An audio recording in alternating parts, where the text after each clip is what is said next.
couldn't have two or more things. Let me finish. To be ultimate, as you agreed in the beginning of the conversation, to be ultimate is to be the source of all possibility. Okay? So if we had two or more particulars, right, you might believe that each particular is eternal and self-contained. I never said that. But okay, what I want to know is, are each of the particulars you have in particulars reality, are each of the particulars in the set of reality, as you have said it, are they each eternal, absolute, and self-contained and non-derivative? No. Okay, which of the particulars then are eternal then? Because you have a problem here. Because if you say that if the particulars, two apples, okay, there's two apples. You're not understanding. You're not understanding. You're asking about particulars, right? Floyd, when you say reality is ultimate, are each of the particulars ultimate? Because if any of the particulars are not ultimate, why are they included in the category of ultimate then?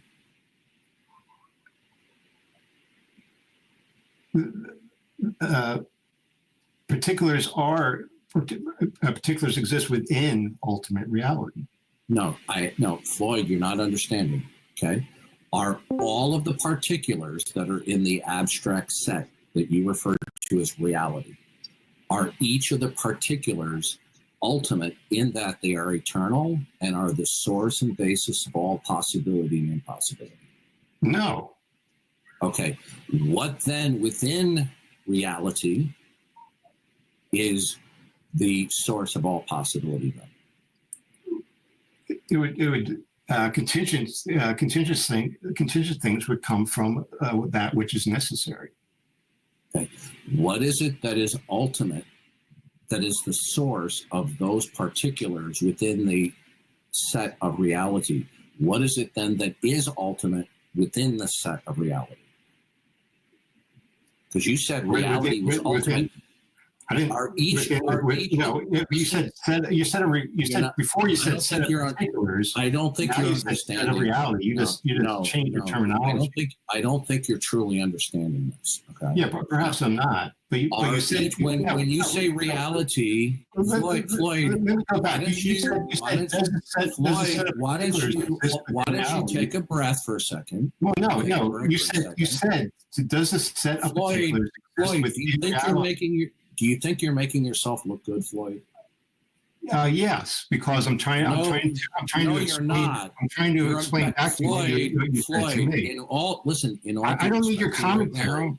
I don't need your commentary, Dar. You're embarrassing. No, you're embarrassing yourself. Now you asked me if set of particulars exist within reality. I answered yes, of course. Why are all the members of reality? Okay, are all the members of reality? What does that mean? Floyd, before you said all the members of particulars. Does everybody see? Everybody see. Now you're changing it to all the members of reality. What does it mean to all the members of reality? Does everybody see the tactic that he's employing here? It's called to be belligerent, not just an argument. No, I'm pointing out that you're changing terms. Floyd, every time I speak, you're cutting me off. No, you're trying to derail what I'm saying. Now, I'm not. Floyd, would you please let me finish? No, I'm not going to let you finish. Going on and on about. I'm not going on and on. I'm trying to have a Q&A with you, Floyd. Well, now, are you going to answer my questions? I did answer it. See, you keep on going back. Now, to falsify your God, is Floyd, the way. I'm really shocked. Really shocked. No, you can answer the question. To falsify God, can I show that if the characteristics and description of your God contradicts what we find in reality, then your God's falsified? Is that a sufficient falsification criteria for you? Yes or no? That was not very coherently presented. You want to try again? Okay, sure. if your God is described as a God doing particular things, your God, for example, participates in history, for example. Okay, if we can demonstrate that the description and claims about that God as participating in history is false, because that is false history, then we have falsified your God, right? For example, let's say you don't have to give me an example. I understand your point, but there's a problem with what you're saying. Okay, it's because what will be the ultimate ontological grounds to falsify anything? Reality. Okay, now here's the problem, right? It's because what is it in that reality is, see, we're coming back full circle again. Now, is reality, is there anything that concretely unifies the particulars, or are the particulars unified abstractly? Well, we would analyze it within your worldview, right? We would do an internal critique. So it's irrelevant. It's irrelevant of what my worldview is. Floyd, you need to focus on my question. No, we would take your metaphysical assumptions. Floyd, I want to know. See, in order for you, you're not. You're either you're truly not understanding it, or you're being diversionary. Listen carefully. I'm saying you're using irrelevant. So it doesn't matter what my metaphysical assumptions are. You're using your metaphysical assumptions, and then evaluate your worldview within. Floyd, you're not fooling it. Floyd, you're not fooling anybody. No, I'm not trying to fool anyone. I'm explaining what it would take to falsify your worldview. Floyd, being a motor mouth. He's doing this because he's scared. I know he is. I'm explaining you what it would take to falsify your worldview. So Floyd, listen to look at your metaphysical assumptions and see where they lead. Floyd, you ever shut up for 1 minute? You see, this is what you do. You just I listen to you more than Floyd, enough. How can you falsify anything when you don't know? You told me you don't have a complete understanding of reality. Didn't you? I don't need to do that. I can borrow the presuppositions of your Floyd, listen. You're asking me questions. How can I do it? And I'm showing you how. Floyd, this whole time from beginning to end, okay? And I defy anyone who listens to this when this goes up to YouTube. From beginning to end, you have been nonstop over talking me. No, you're not willing to answer my question. Floyd, you're asking me a question about how you have not been nonstop over talking me. No, do you deny that, Floyd? Let's see if he lies to the entire YouTube audience. Floyd, I've been talking over you because you're not willing to answer, but you've been over talking me. Hey, Floyd. No. Have you been chronically over talking me this entire time? I've been over talking at times when you won't let me clarify my question, my answer, and then you were not answering my questions, and you've been over talking me as well. That's a lie, Floyd. Floyd, listen, Floyd. No. You listen, Darth. Now, Darth, would you agree with Cornelius Van You're acting like a child. Okay, he fell for my trap. He fell for my trap. You're acting like a child. No, you fell my trap. You bring up the problem, the one in many. I know all about it, and you wouldn't answer my questions. I didn't bring up the one in many, Floyd. So you agree with Cornelius Van Til? He cannot even take. He doesn't know how to interact like an adult. Because he's so afraid. He's so afraid of my questioning. No, are you afraid of my questions? I've taken time and answered your questions long enough. I haven't even finished my line of questioning, Floyd. You keep on going on, and you change. I think I have enough of you, Darth. Are you can run away or not? I will be glad to answer that. No, are you going to answer my questions right now? Yes or no? Floyd. No, Darth. Are you going to answer my questions right now? Yes or no? Can you answer yes or no? Floyd, are you? No, Darth. Are you going to answer my questions right now? Yes or no? You're acting like a child, dude. Floyd, you said you're using reality to falsify the Christian God. Do you have a complete understanding of reality, Floyd? No, to falsify the Christian God, I can take. No, that's not an answer to my question. That's No. not my question. No, Can you repeat to me the question I just asked you? yes, you're saying that I need to, if I have a full view of reality, to falsify your God. I said, do you have a complete understanding of reality? And I already answered that multiple times. But to falsify your God, I don't Floyd, in my Floyd, world. do you have a complete understanding? And I already answered that. I don't need to have a complete understanding to perform an internal critique in your worldview. Floyd, No, understanding. I already answered that. You see how fearful he is? Where he won't move on after I This is answer the question embarrassing, multiple dude. times. Well, This I is knew this would embarrassing happen. to That's him. why I'm recording it, and that's why This this is guy's going up onto Now, YouTube. Dar- Very disrespectful. Floyd, I haven't finished You're my a joke, question. Floyd. You're I have a a simple question. I Do already you answered that question. do you have a complete understanding of reality? I already answered that multiple times. I answered no. And the answer was what? No. Okay. So could there be a new fact that could appear tomorrow at any time, any place, that could displace any other facts that you believe? Sure. I mean, that's a possibility. Okay. So in other words, since you don't know everything, you don't have a complete understanding of the set of all particulars reality, then a new fact could appear that could displace any of the previous facts that you think are true. Is that possible? There could be a major paradigm shift in my worldview, but I haven't seen that yet. Okay. So what you are saying is that any new fact could appear, therefore displacing your belief of any other fact that you hold to. That's certainly a possibility, but I evaluate facts within my worldview. So therefore, here's the problem. From my metaphysical assumptions. Here's the problem. No, Floyd, I want to finish, Floyd. Please don't interrupt me. Okay? You have now admitted to everyone in the room and to the YouTube audience that it is possible that a new fact could appear in any time in the future that could displace any other fact that you believe in. Okay? That's your position, right? Yes. Okay.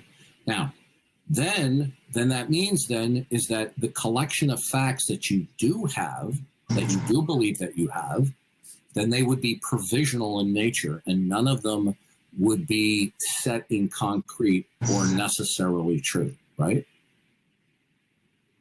If they were not knowledge, yes. Okay. Now, I'm saying is, do you know that any of the facts that you hold to are necessarily true, and that no new fact could dislodge any other fact that you believe? Ones that I evaluate from with my worldview, I can only assume so. Okay. So then you don't know any fact to be necessarily true, and whatever facts that you do believe could potentially be dislodged by a new fact coming along, right?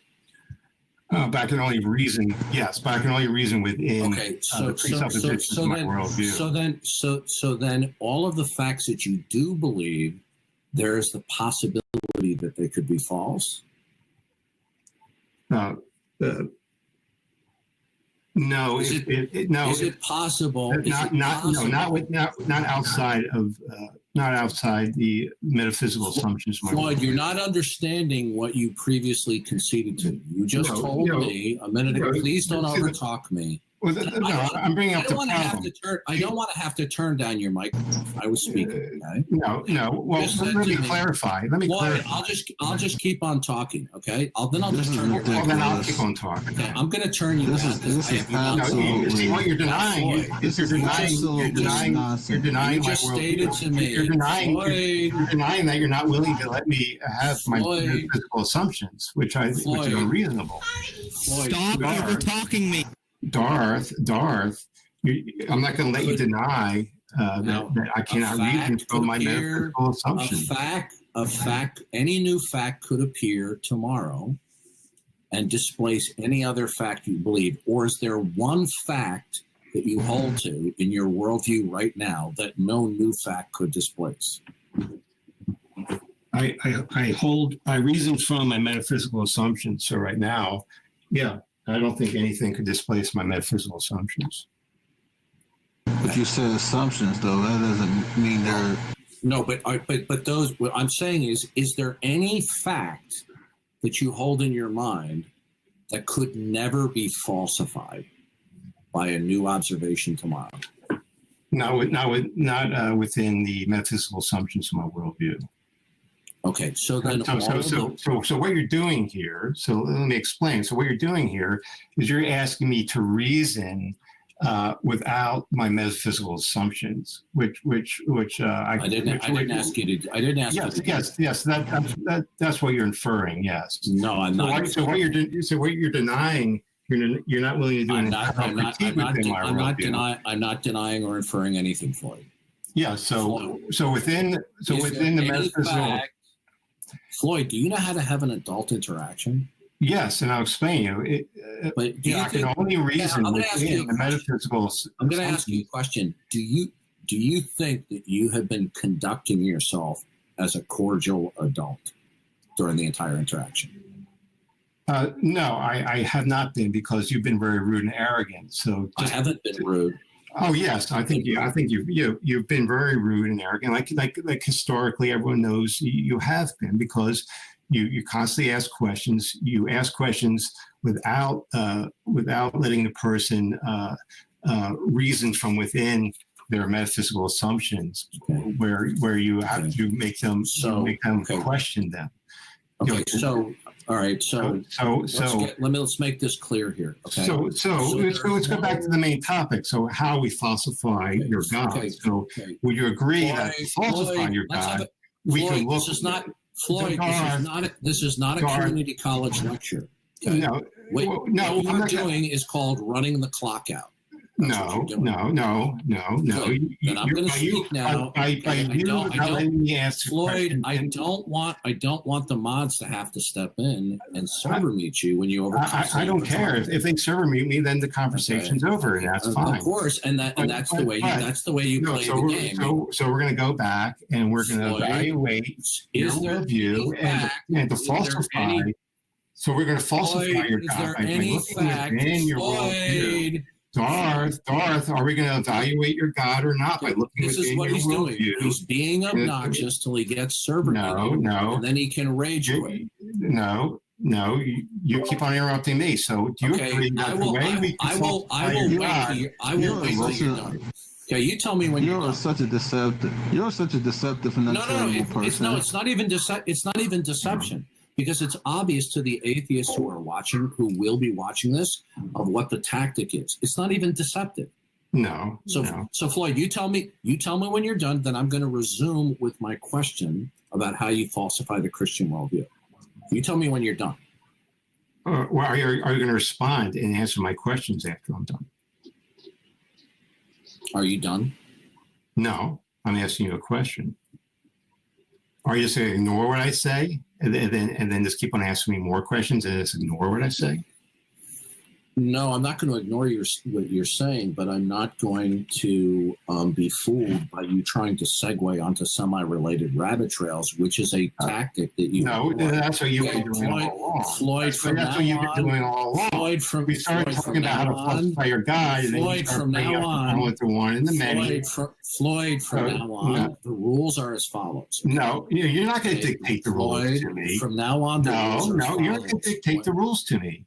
Floyd, listen to me carefully. No, you listen to me carefully. Moderators of the room. They can do what they want. Are you a moderator of the room? Okay, Floyd, from now on, you're never speaking. You're not going to dictate. No, you're not going to dictate. The mods you're not going to dictate any rules to me. Floyd, I'm not dictating. Okay, well, I'll give you what you want. I'll leave now. Floyd, I'll rage quit so you can feel good about yourself. Right, and I'm glad that you won. You won for the trap. You can flee now. Oh yeah. Sure. Yeah, this just shows you. This is the only. This shows you that you're not willing to cooperate. You're not willing with the mods from now on. And he fled. Okay. Now, did everybody see? my God. This is a guy. This is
That's what he said. To do induction, you need to presuppose God's existence, right? Well, we need to be very careful when we use the word presuppose. I don't mean it in the, that's what I mean when I say that, right? Like I didn't mean I know what you mean, yeah, but the audience does not understand. And people, even when Van Til says it, we need to understand the way Van Til is communicating. When we say we must presuppose God or not presuppose God, what we're saying is we are either accepting that the world in fact exemplifies ultimate design and intentionality, right? Or we refuse to accept that, and we accept the proposition that the world is not revelatory of God.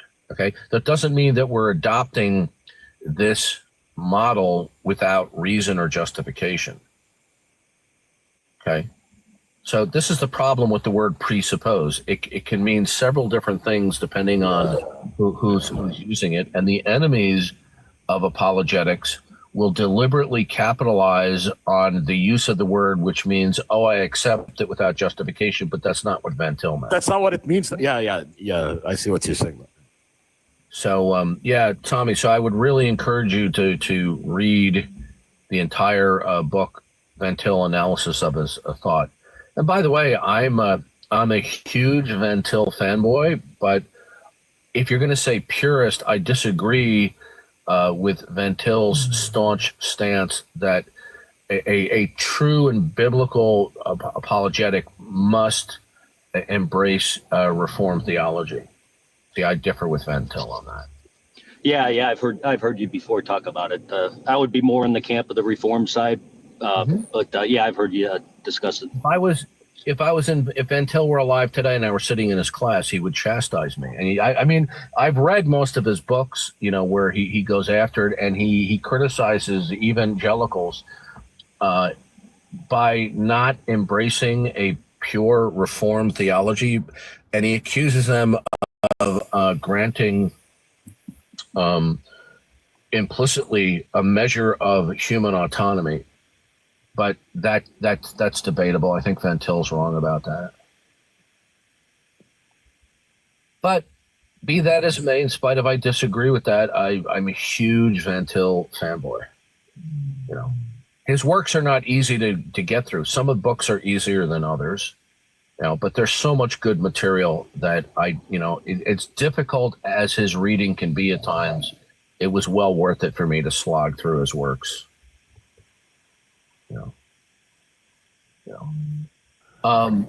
Just imagine if Van Til had the same skills of articulation as Greg Bahnsen. That would have been amazing. Oh yeah, it sure would have been. And had we had Bahnsen a little longer, it would have been nice too.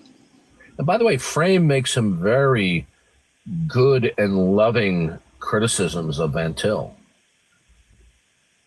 And, even Van Til would accept certain criticisms of him, and he did,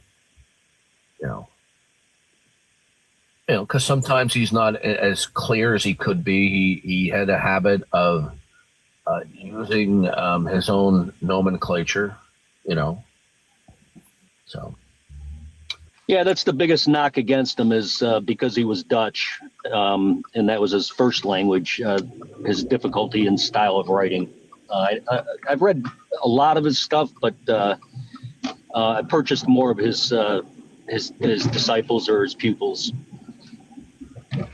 I would say that if you don't have the motivation, I think that you can quickly be discouraged by reading some of Van Til's works because it's not easy to get through.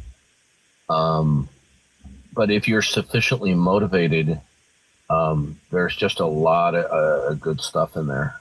A lot of good stuff. But if people don't read Van Til, you can really get a good essence of his thought by reading both Van Til's Apologetic by Bahnsen and Van Til, an Analysis of His Thought by John Frame. Both of those books they complement each other.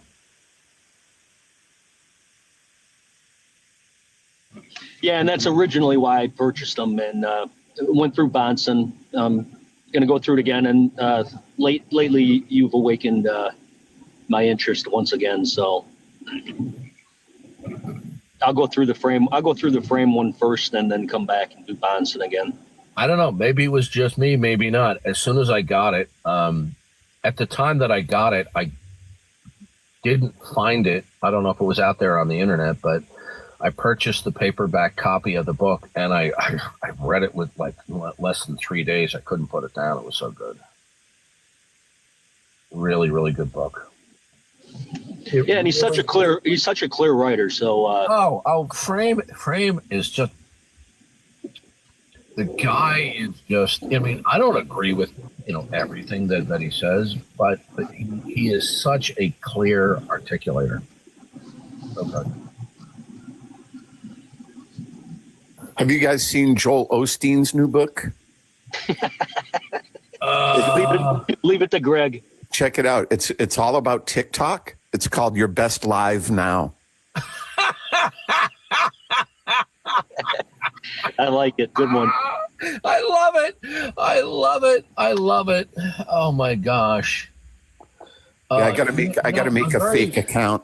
I'm very concerned about Osteen, although I totally oppose him. I think he's a false teacher.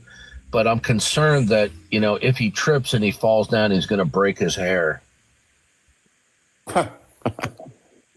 Yeah, he's a big scam artist. I mean, he flew to a canyon to pray on camera for the safety of Nick Willinda as he walked across a tightrope across a canyon. How about you tell Nick not to do dangerous stuff, and that way God will protect him? I mean, just think of the stupidity here. You're praying for his safety when he's doing something that is incredibly dangerous. Boy, it's almost like there's a Bible verse about that, something about dashing your foot against a stone. Yeah, who would think that? Well, you know what?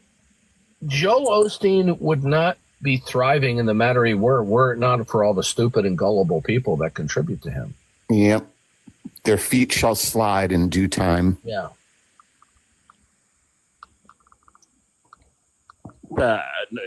Yeah, I was just going to tell you to ban this guy. Yeah, took care of him. Yep.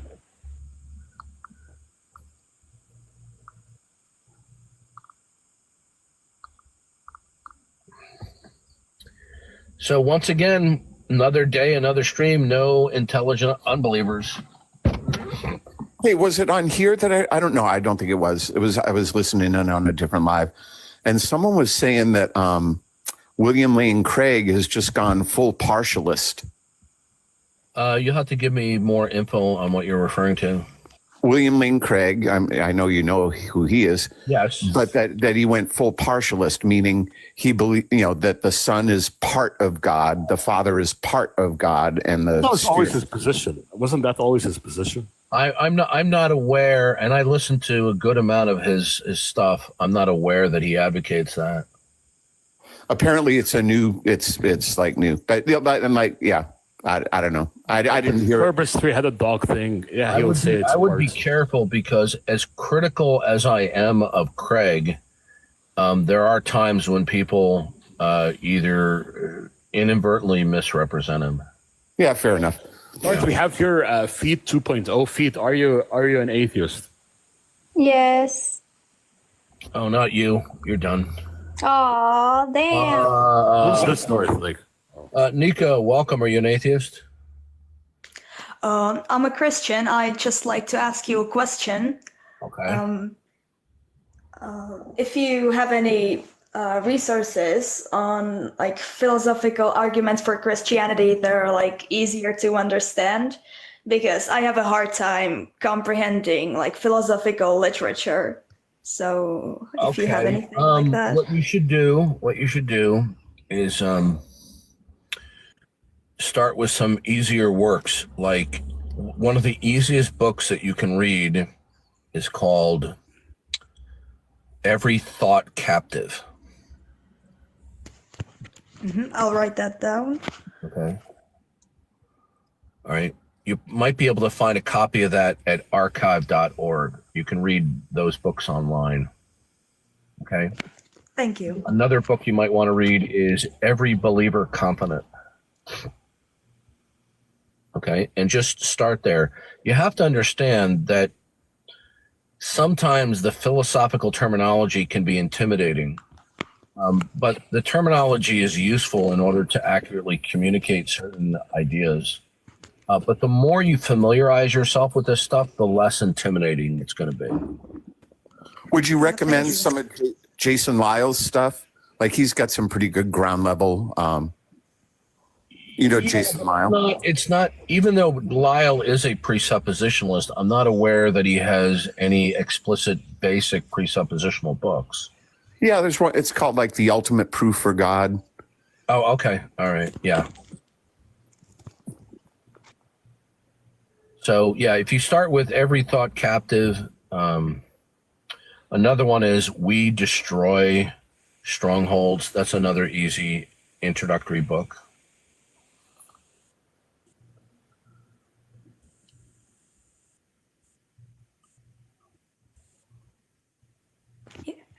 Yeah, thank you. Thank you so much for the recommendations. I really appreciate you. Don't be intimidated by terminology or certain ideas that you don't understand, because the more you familiarize yourself, you're going to start to absorb it and understand it.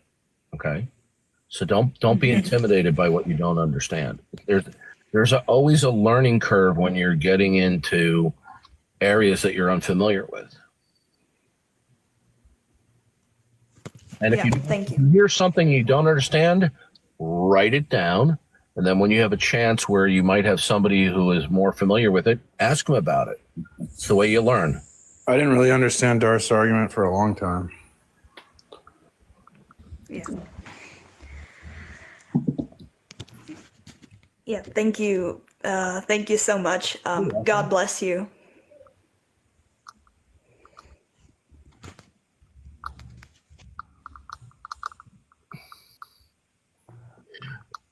T-Rex, you can call this an echo chamber, but we're simply waiting. I stream on a regular daily basis, and we have relatively few, if at all, intelligent opposition. So the reason why, if you want to indict us as engaging in an echo chamber, is because the atheists don't want to come up and challenge people who are not low-hanging fruit. Matt Dillahunty has gone on record saying that he won't talk with me. And I understand why. He gives a phony excuse because he says I'm transphobic, but that's just a phony excuse. He's running away, Darth.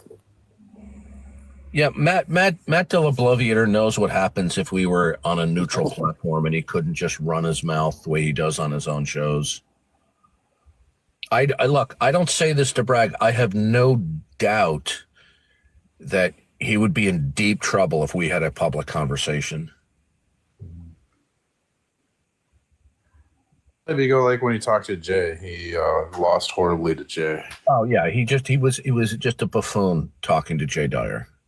But the difference is Jay's presentation is more academic, whereas my approach is to present it in terms of meat and potatoes, and then to be polemical and go after my opponent's position, where what I'm doing is I'm pushing the antithesis, saying, okay, so you deny the revelation of God. Good. Then you have some splaining to do. Jay asked Matt to justify logic and reason, and Matt basically just said it just is. But when you go it just is, you're losing the debate because you're not providing a reason for. Yeah, that's just a disaster right there. It just is. Yeah, Darth, do you think he'll ever debate William Lane Craig? Or say that again? Do you think he'll ever debate William Lane Craig? Well, I think that he is a much higher academic and intellectual caliber than I am. If I had the opportunity to speak with him even publicly, I would challenge him on certain views. not that I hold myself up as a peer, but I think he's just dead wrong on a number of issues. No. I meant. Do you think Matt Dillahunty will debate William Lane Craig? Will that ever happen? No, Craig has much higher standards than slobs like that. Oh, he's a slob. Okay. Well, I'm saying that because if I say other things, I'll get suspended by TikTok. Yeah. Yeah, I have a very low view of Matt the Bloviator.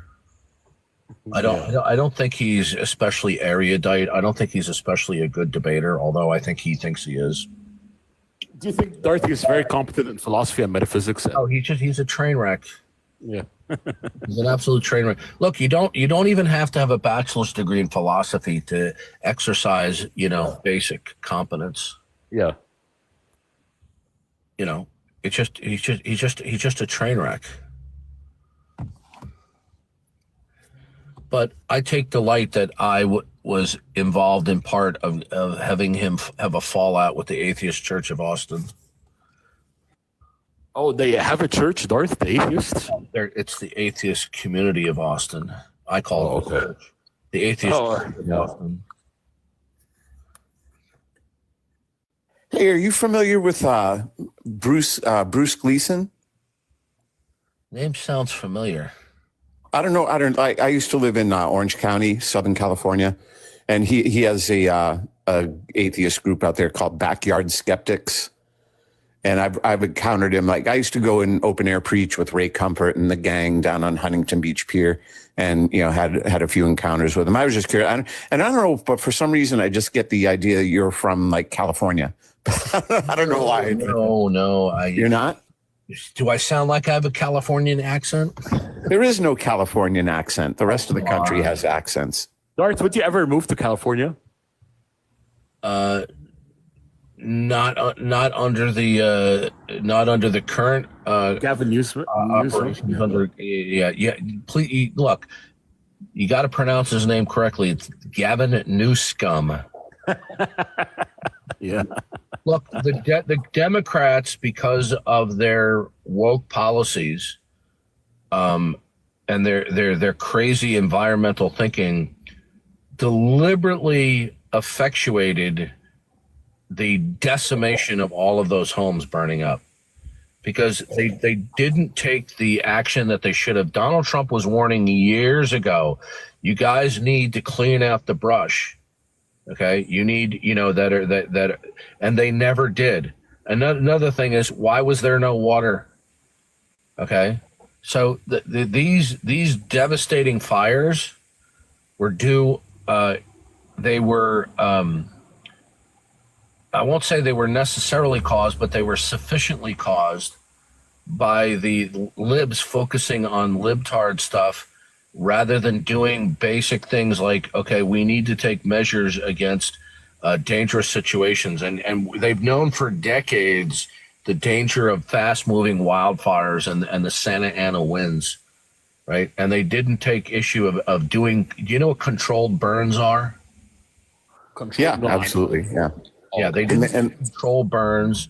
They didn't clean out the brush where they should have, where they knew vast residential communities were at risk, and they did nothing. Gavin Newsom destroyed his presidential hopes for 2020.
about things way beyond this atmosphere.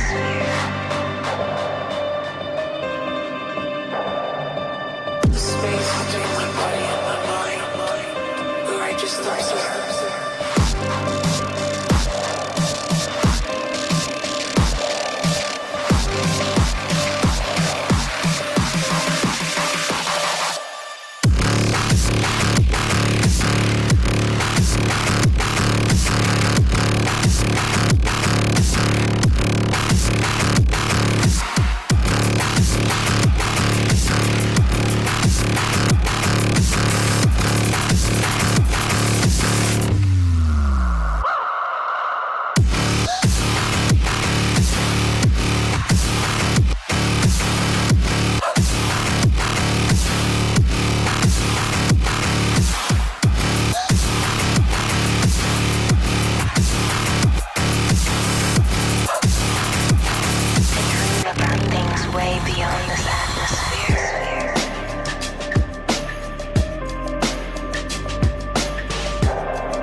You're going to be looking for four things whenever you have a discussion with an unbeliever.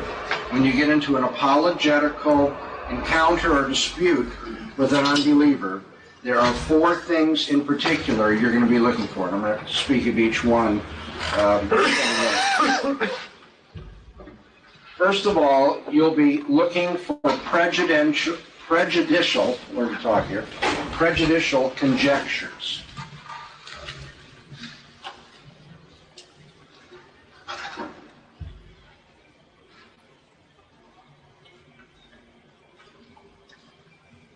Put it very simply, you want to be on the lookout for arbitrariness in what the unbeliever is arguing. One of the two great intellectual sins that men commit, no matter what field of study you're in, is arbitrariness. The other one is inconsistency. No one is allowed to be arbitrary if you're trying to present a rational basis for what you believe, and no one is being rational in presenting a basis for what they believe if they contradict themselves, if they're inconsistent. And so arbitrariness is something you need to be on the lookout for. Believe it or not, I don't know if I could justify this statistic, but subjectively it seems to me probably 80% of your work in apologetics is taken care of if you'll just be on the lookout for people saying anything they want to say. 80% of what the unbeliever ends up doing turns out to be totally unfounded giving of his own opinion, to which you should say, so what? So that's your opinion. Now why do you believe that? It distresses me to see Christians get into apologetical debates with unbelievers, and when they're going back and forth, the unbeliever is pressing the Christian for a reason for this and a reason for that, and when the Christian gives answers back, the unbeliever, parries them off with this or that opinion, and we just say, oh, what do we do now? Well, you should press the unbeliever for some reason for the way in which he's responding to the evidence. He cannot, she cannot, may not be, if you're going to be rational, arbitrary. Believe me, this is the biggest problem in witnessing to people, is that they think they have the right to just believe whatever they want when it comes to religion. They can just be arbitrary.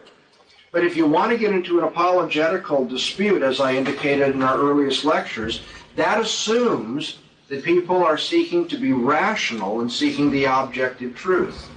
They're seeking to be rational as they seek the objective truth. And it's not a sign of rationality to be arbitrary, just to believe anything you wish. An aversion of arbitrariness is found in the conjectures which are completely arbitrary or unfounded or prejudicial, as I've set up on the board, on the part of the unbeliever. One sometimes finds unbelievers, both educated and uneducated, who take offense against Christianity before they're familiar with what they're talking about. And in the place of honest research and assessment of the available evidence concerning some aspect of the Bible, Many unbelievers simply substitute personal conjecture for what seems likely to them in the place of argumentation and reasoning. For instance, since the Bible was supposed to be written so many years ago, it just seems likely to many unbelievers that we cannot trust the text of the Bible which we have in our hands today. Surely, they'll say, scribes have altered and supplemented the original text, so that we can't be sure that what we have in front of us is actually what Moses or Jeremiah or John or Paul said. For all we know, what we read in our Bibles came from the pen of some kind of monk in the Dark Ages. I've actually had people say that. We don't know if that's what the original said. I mean, some monk in the Middle Ages may have said that. Now, that kind of ignorant criticism seems intellectually sophisticated to many unbelievers. After all, in our natural human experience, often messages get garbled or distorted or augmented in the process of being passed from one person to another, right? We've all lived in nice big families where a message goes from one hand to another, and by the time you get it, it's not really in its pure form. So we say, since we've seen that happen in our natural experience, we should just take for granted that that's got to be true about the Bible as well. To unbelievers who reason this way, we mustn't tire of pointing out that they are relying upon conjecture and not upon research in what they are saying. Now, it may seem likely that the biblical text would no longer be reliable, no longer be authentic after all these years. But the likelihood, that judgment of likelihood, is an evaluation that rests upon presuppositions that are arbitrary, presuppositions that are nothing more but prejudice. Let's see if we can see the prejudice in this line of reasoning. If you're sitting there thinking, well, yeah, what do you say to that? That seems so reasonable. So you should be asking the unbeliever, what's the basis for your saying that? The first prejudice is the assumption that the biblical text is no different from any other written document, which we find in our natural human experience throughout history. Notice how I sucked you into this. I said, we all know what it's like to live in a home where a message is passed from one person to another and it doesn't turn out to be accurate. It's distorted by the time a person finally gets it. What is it? I mean, I didn't put a red flag out there to say, watch out now. And this is what the unbeliever is going to do to you, not by malice, although sometimes, but the unbeliever doesn't realize he or she's doing this too. You notice what the prejudice is there? The prejudice is this book is like what? Any other book. This message passed down through the ages is like any other message passed down through the ages.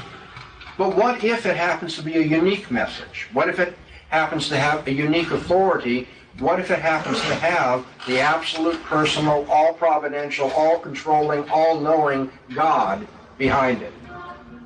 You see, if that is true, then you can't treat it like any other kind of message, can you? To assume that, in my experience, all other messages tend to be corrupted when they're passed from one person to another, therefore it's true of this book as well, is to say this book's like no other book, is exactly like the other books, rather than being a unique book in my experience. If the Bible is, as it claims to be, the inspired word of Almighty God, then the history of its textual transmission may very well be quite different from other human documents, since God would have ordained that its text be preserved with greater integrity than that of ordinary books. Okay, so that's the first indication of prejudice, and that was unargued, right? The unbeliever didn't come in and say, now the book is not, as it claims to be, a unique book under the providential care of God. The second indication of prejudice is that the unbeliever does not offer any concrete evidence that some medieval monk tampered with the text before us today. When unbelievers say things like that, the remark is simply and arbitrarily advanced as a hypothesis to be endorsed for its likelihood, given your assumptions and prejudices, rather than endorsed because of its empirical credentials. If we want to play that way, of course, we could, with equal arbitrariness, conjecture that the words which came down to us as Paul's were actually written not years later than Paul, but were written years before the time of Paul. Arbitrariness is a fickle friend to the scholar. Cut loose from any demand for evidence, we could believe any number of conflicting things. The point here is the unbeliever has thought he or she could just say, well, it just seems like common sense to me, and arbitrarily say that. Thirdly, as an indication of prejudice in this criticism, we see that the unbeliever has not taken account of the actual evidence which is publicly available regarding the text of Scripture. My second criticism was they didn't think they needed evidence at all. My third criticism, or indication of prejudice, is that there is a great deal of evidence there, and they haven't bothered to even look at it. If the critic had taken time to look into the subject, he or she would not have offered the outlandish evaluation of the biblical text as being unreliable. This fact came home to me with great strength or force after I took an advanced course in graduate school on the philosophy of Plato. In this course, we were required to do textual criticism of the literary corpus of Plato's works. So let me just, I know you're not fascinated by Plato necessarily, but let me use this as an illustration for you. Our earliest known manuscript, our earliest extant manuscript of a work by Plato dates from right before 900 AD. It's the manuscript known as Oxford B, and it was found in a Patmos monastery by E.B. Clarke. Now you have to remember that Plato is thought to have written these manuscripts roughly 350 years before Christ. And the first copy we have of these manuscripts written 350 years before Christ dates from 900, or just before 900 AD. And so there you have a gap between the original writing and the earliest document we have as a copy of 1,200 years. By contrast, the earliest fragments of the New Testament date less than 50 years after the original writing, the earliest fragments. The bulk of our important extant manuscripts date from 200 to 300 years after the original composition.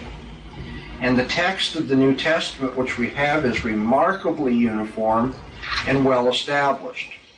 And the reliability of the Old Testament text has been demonstrated to the surprise of scholars by the discovery of the Dead Sea Scrolls. Now, I'm not going to get into a lot of detail here, but it's a fascinating field if you want to pursue it more. Some estimates given by scholars who have studied painstakingly the different manuscripts of the New Testament and the testimony that we have from literary evidence leads them to conclude that the text of the New Testament has been established with certainty in about 98% of the cases of the words and lines of the New Testament. Now then, we have a person who says, how can you be sure what the Bible says? Maybe some medieval monk wrote all this stuff. Well, we know that a medieval monk didn't make any of this stuff up.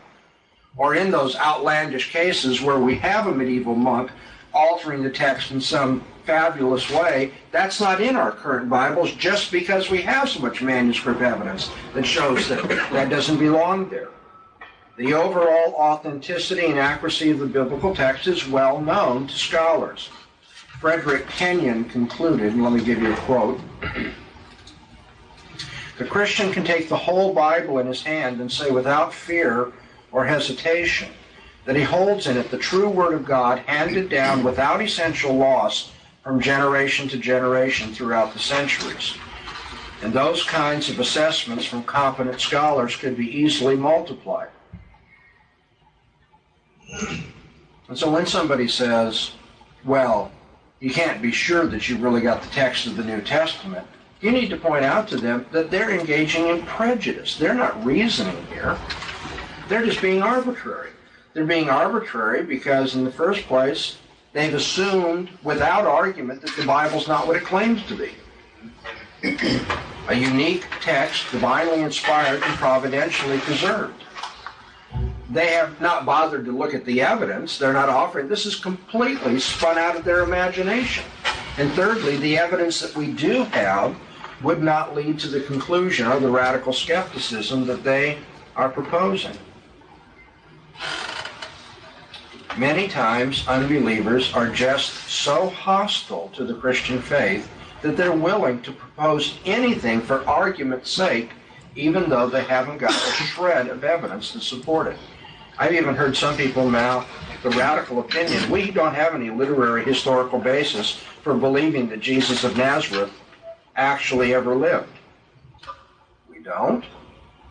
What is the New Testament, for crying out loud, if it's not literary evidence of the life of Jesus? Well, but of course, at that point, the unbeliever also say, but I don't want to accept the New Testament. You say, oh yeah, that's the very thing that we're arguing about, right? And so the unbeliever is begging the question, showing his or her prejudice as much as I'm showing my commitment, pre-commitment to the New Testament. People sometimes think they can just openly dismiss the Bible as a source of historical information, which is, as a matter of fact, contrary to the general practice even of unbelieving historians of the ancient world. Unbelieving historians have learned better than to just ignore completely. Now, I'm not talking about people being willing to accept every jot and tittle of the Bible. What I'm saying is the general attitude of scholarship is not to say the Bible gives us no evidence. There are some people, and they are very, very few, who will say, well, the New Testament is there, and it does talk about a man, Jesus of Nazareth. But it may well be that there was no such person, Jesus of Nazareth. This was just made up later as a way of accounting for the origin of the Christian church. Well, after all, the Romans made up a story of Romulus and Remus to account for the founding of the city of Rome. Why can't we just put the Bible in the same category? Well, how about this? That there's an 800-year gap between the founding of Rome and the first stories of Romulus and Remus, if I have the numbers right. And there is no such gap in terms of the life of Jesus and the founding of the church. Jesus is said to have been born about 30 to 33 years before the founding of the church. You don't have an analogy there at all. If there was no Jesus of Nazareth and the church, as we know, came about in the 30s or 40s of the first century, how do you account for the fact that no one stood up and said, what do you mean Jesus of Nazareth? There's no Jesus anywhere. You guys are making this up. The presence of hostile critics of Christianity in the days of the founding of the church makes preposterous the claim that the church came about and just made up a story about Jesus to account for its founding. Moreover, there's the evidence of secular historians, like the Roman historian Tacitus, who refers to one whose name was Christus, who he says suffered the extreme penalty at the hands of one of our procurators, Pontius Pilate. Christus suffered at the hands of Pontius Pilate. That's a Roman historian who says that. Granted, he doesn't give us a lot of information. I'm not trying to, do a complete life of Jesus from this, but to say that Christians just made this up is ignorant, prejudicial conjecture. There was a time when critics of the Old Testament ridiculed the Old Testament for mentioning a tribe of people known as the Hittites. At that time, the Hittites were not known outside the Bible. The Bible was the only literary source, the only basis for believing in the Hittites. And since it was the only one, those who were critical of the Bible were quick to say, obviously, this was made up. Until Carchemish was discovered by archaeologists in the year 1871. And now in the last 100 plus years, the Hittites have come to be the best known and studied ancient people outside of the Jews. It's just incredible. Archaeology has over and over again proved to be the enemy of the biblical critics, because what it unearths is their own prejudices. Over and over again, what it confirms is the accuracy of the historical particulars of the Bible. H.M. Orlinsky wrote, more and more the older view that the biblical data were suspect and even likely to be false unless corroborated by extra-biblical facts is giving way to one which holds that by and large the biblical accounts are more likely to be true than false. Now, I'm not talking about an attitude that matches what we would say. I mean, it's more likely true than false is certainly not Christian commitment, is it? But on the other hand, when an unbeliever says, "Oh, well, historians don't take the Bible seriously," I'm saying, you haven't read the historians, have you? Even they are saying it's more likely to be true than it is false. Think about an unsympathetic umpire like Time magazine. In an article written in 1976 entitled "How True is the Bible?" the article says, after more than 2 centuries of facing the heaviest scientific guns that could be brought to bear, the Bible has survived and is perhaps better for the siege. Even on the critics' own terms, historical fact, the scriptures seem more acceptable now than they did when the rationalists began the attack. End of quote. Now, all I'm getting at here, very simply, is that when you're defending the faith and unbelievers start throwing out, these opinions, you need to capture them in their being opinionated. When they start just spinning out from the web of their imagination, well, common sense would seem to say, you need to say, you're just spinning that out of your imagination. You haven't really studied this, have you? And you may not say it in the tone of voice that's cutting as I am right now, but you need to say, you really don't know what you're talking about. The biblical text is not something to be embarrassed about. Historical facts, archaeological confirmation, not something to be embarrassed about. Let's contrast 2 things here. I am not saying we have evidence for every bit of the biblical text. We have evidence from archaeology or history for every claim made in the Bible. That's not the point. The point is when someone says, well, we can be real flippant and not regard the biblical text or not take the history that's recounted in the Bible seriously, and say, well, that's just not what scholars have learned. And so where is this coming from if it's not really based on scholarship? It's coming from prejudicial conjecture. It's arbitrariness.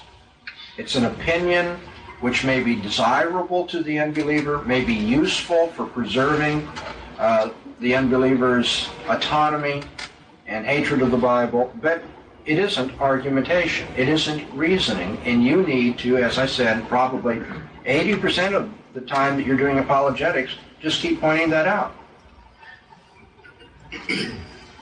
When I debated Edward Tabish at UC Davis, he spent a good deal of his time in his positive presentations in the debate ridiculing the Christian doctrine of hell. He found it preposterous that God would have a barbecue pit for those who would not pray in the right way.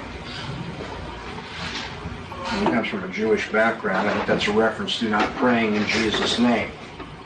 And so on and on and on he went. And of course, many of the people in the audience loved that. That tied right in with their heart attitude too. They wanted to ridicule the notion of hell. Who wants to believe in hell? That's not very popular.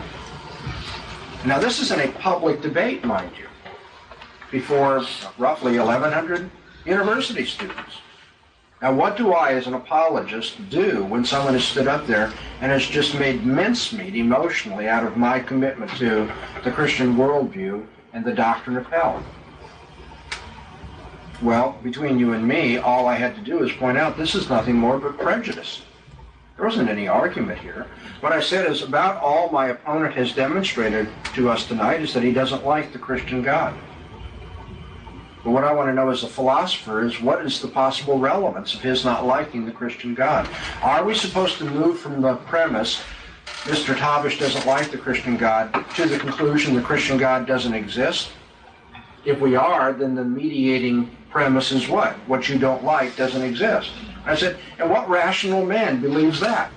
What rational man believes that because you don't like something, it doesn't exist? The child who doesn't like broccoli, all of a sudden the broccoli doesn't exist. You see, that looked so intelligent, so sophisticated, so sharp-tongued to the audience. And yet, all I had to do is say, this is nothing more but prejudice. This is not an argument. This is just spinning out your own desires and feelings and opinions. Big deal. So it's your opinion that God wouldn't have hell. And so if we say God has, a hell waiting for people like you, you don't want to believe it. But we're here to debate whether it's true or false. Now, do we have anything to say about that? So the first step in presuppositional apologetics, just to belabor the obvious, is to call down the arbitrariness of the unbeliever.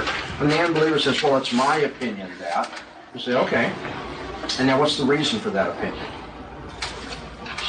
And when they give not reasons, but causes, that is, well, I don't desire to answer up to God, they won't say it that way. And they say, I don't want there to be a doctrine of hell. And you say, well, okay, I can see how that causes you to believe there's no doctrine of hell. But now we're trying to be rational. We're trying to be reasonable men. What's your reason for saying the Bible is wrong in that teaching? Watch out for arbitrary, prejudicial conjecture. No one can trust the text of the Bible. Oh, really? Do you know the state of the evidence? We don't even know if Jesus existed. Oh, really? You need to puncture that kind of skepticism because it's not based on anything. Not anything that has to do with evidence and reason.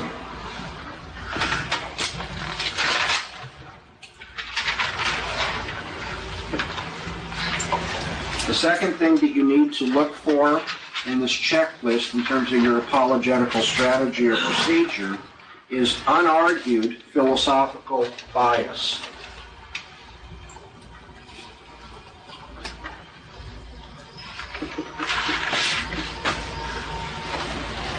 Unargued philosophical bias. And the difference between number 1 and number 2, although I don't care if you lump them together, but the difference I'm intending to show you here is that number 1 is just simple arbitrariness, ignorance masquerading as a reason for things.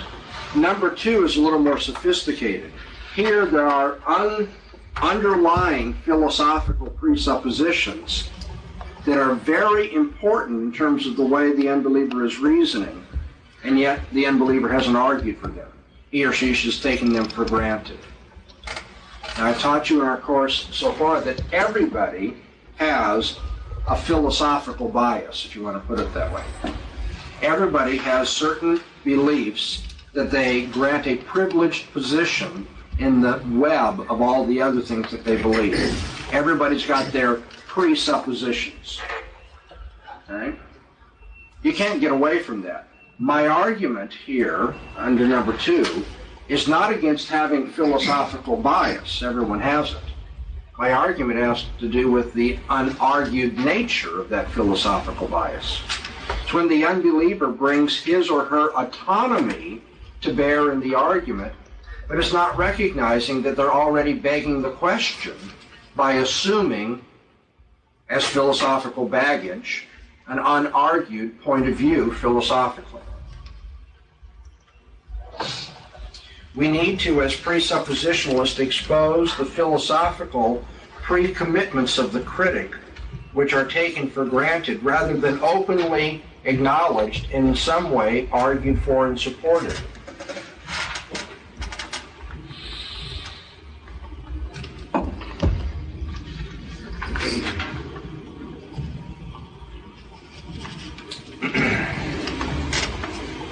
Consider this. Even if enough external corroborating evidence were available from textual criticism, archaeology, and related sciences to authenticate all of the ordinary data which we find in the literature of Scripture, all of the linguistic facts, all the cultural facts, all the chronological facts, and so forth, there would still remain important features, indeed the most important features of the biblical narrative, over which conscientious unbelievers are going to intellectually stumble.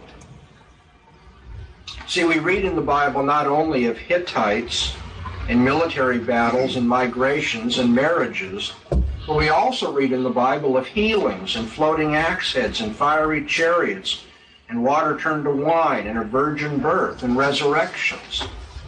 When unbelievers read of miraculous events in the Bible, their first inclination is to say that such things cannot happen, and thus they disbelieve the written report of them. We all know that people can't walk on water, they'll say. That story must be fabricated. And before we jump into this too quickly, let's recognize that we all are familiar with that line of reason. Don't you engage in it when you're checking out at the counter at the supermarket and you look at the tabloid headlines? Again, the one I love. I really saw this one day. Woman gives birth to her own father. See, I didn't bother to go and examine the evidential credentials of that story. I just laughed and went on, right? And the unbeliever in a sense, is doing the same thing when we present a book that talks about floating axe heads and resurrections and a virgin birth. The unbeliever says, we know those sorts of things don't happen. Put it away. The implicit argument is that such things are impossible, so they couldn't have occurred. And that's why unbelievers dismiss in advance a book that relates miraculous events. The possibility of miraculous events is advanced, and in light of that unspoken premise, the unbeliever casts a doubtful eye upon the biblical narrative. Jesus didn't rise from the dead because we all know the dead do not rise. Unbelievers easily assume that people who live in the enlightened scientific 20th century just couldn't accept superstitious myths and fairy tales from the Bible. Don't you use a computer? Don't you use a refrigerator? You know better, having these scientific wonders, than to believe in miracles. To conduct their thinking in a fully rational manner, however, unbelievers who doubt the biblical narrative of miracles ought to pause to recognize and scrutinize their controlling premise. And when you are engaged in apologetics, especially in a dialogical situation, over a nice informal cup of coffee, and the person says, well, I use a refrigerator and a computer. I know better than to believe in miracles. I know how the world works. Miracles just aren't possible. What you as a Christian apologist need to do is to point out the unargued philosophical bias that's involved in that remark. Not so much to ridicule it or to put it down, but just to say, well, you're aware, of course, that when you say that, your reasoning has behind it this philosophical assumption. We know miracles are impossible. And then what do you want to ask? We know that? We know that? We know that miracles are impossible? Maybe you can explain that to me, play the part of Columbo here.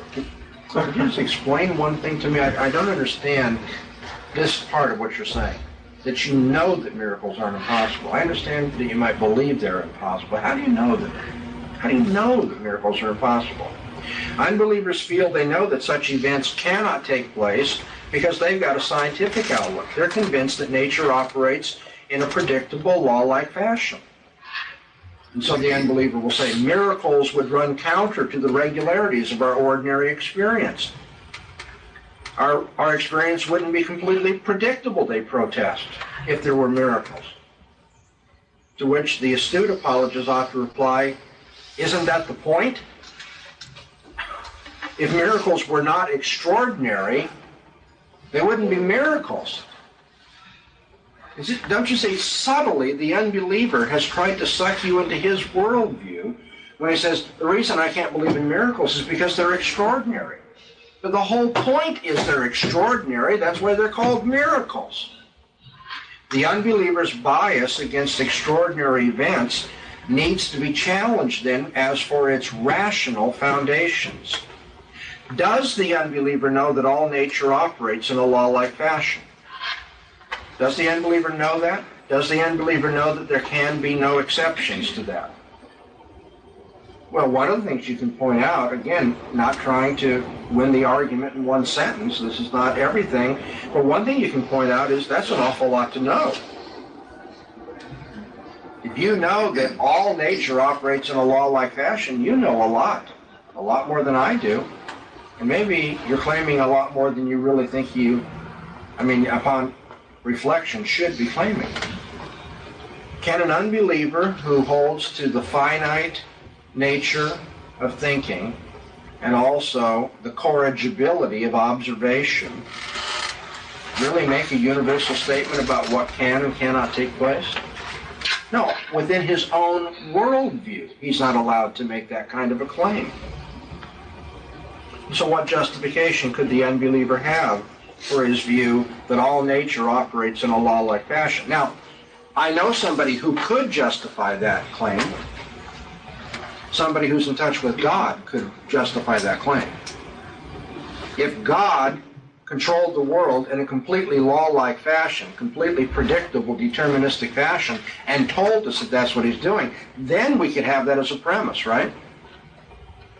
Then again, that's not going to be very helpful, because if there is a God who does that, then the unbeliever can't dismiss God on the basis of the miracle claims of the Bible. Unbelievers just easily assume that people who live in the scientific 20th century can't accept superstitious myths and fairy tales from the Bible. But what the unbeliever is doing here is importing unargued philosophical baggage. What determines the limits of possibility? Well, one's worldview, one's view of reality. And so when the unbeliever says, the Bible is not going to lead me to the metaphysic that says God exists because it has miracles in it or claims of miracles in it, what the unbeliever is saying is, my metaphysic is such that I'm not going to allow you to lead me to your metaphysic. My view of reality is such that I won't allow there to be any evidence for your view of reality, that there is a God who could perform miracles. Obviously, if God exists, the possibility of miracles cannot be dismissed in advance. An all-powerful creator, a governor of the world, could certainly do things that are out of the ordinary and contrary to the regularities of human experience. If God exists, Jesus could certainly have been raised from the dead. To reject the Bible because of its account of miracles is just to beg the question philosophically. And I want to remind you, the problem here is not that critics of Christianity have philosophical presuppositions. It's that they never argue for those presuppositions or acknowledge them and the effect of those presuppositions in their thinking. And those presuppositions are hostile to, they're antithetical to the Christian worldview. And that's why you, as a Christian apologist, need to not only spend time calling down the arbitrariness of the opinions spun out by the unbeliever, but you need to spend a good deal of the remainder of your time saying, well, what you've just said assumes a certain philosophical point of view, and that's really what's separating us. And so you're going to point out that the unbeliever is resting on a philosophical foundation when he or she argues the way they do. And that's why they're reasoning in the manner that they do. Thirdly, you're going to look for dialectical tension in that philosophy of the unbeliever.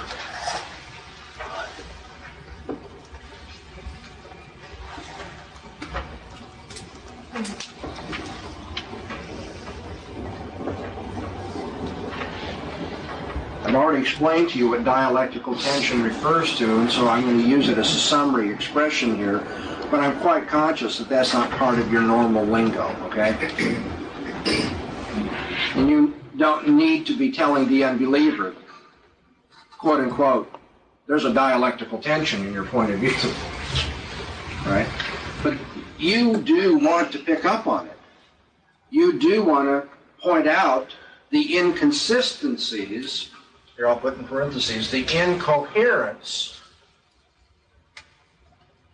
of this worldview, this philosophical bias that the unbeliever has not bothered to argue for. Okay? So step one, look for arbitrariness, opinions that don't have any basis. Step two, look for underlying philosophical presuppositions that have not been argued, that have just been taken for granted. Step three, show the incoherence of that philosophical bias that is there. Look for the dialectical tensions. At the end of yesterday's lecture, I gave you a list of such dialectical tensions. Actually, if you just memorize that set of illustrations, I would think in 99 point something of the cases, you're going to have all you need, because they come up over and over and over again. I'm going to take as my illustration at this point in my lecture the philosophy of Epicurus. And the reason I'm going to use Epicurus is because I think he's the patron saint of 20th century America.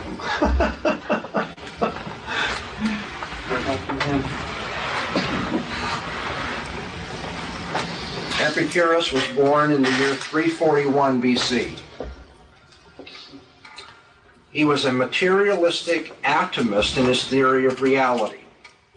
According to Epicurus, reality is made up of atoms, physical, material atoms.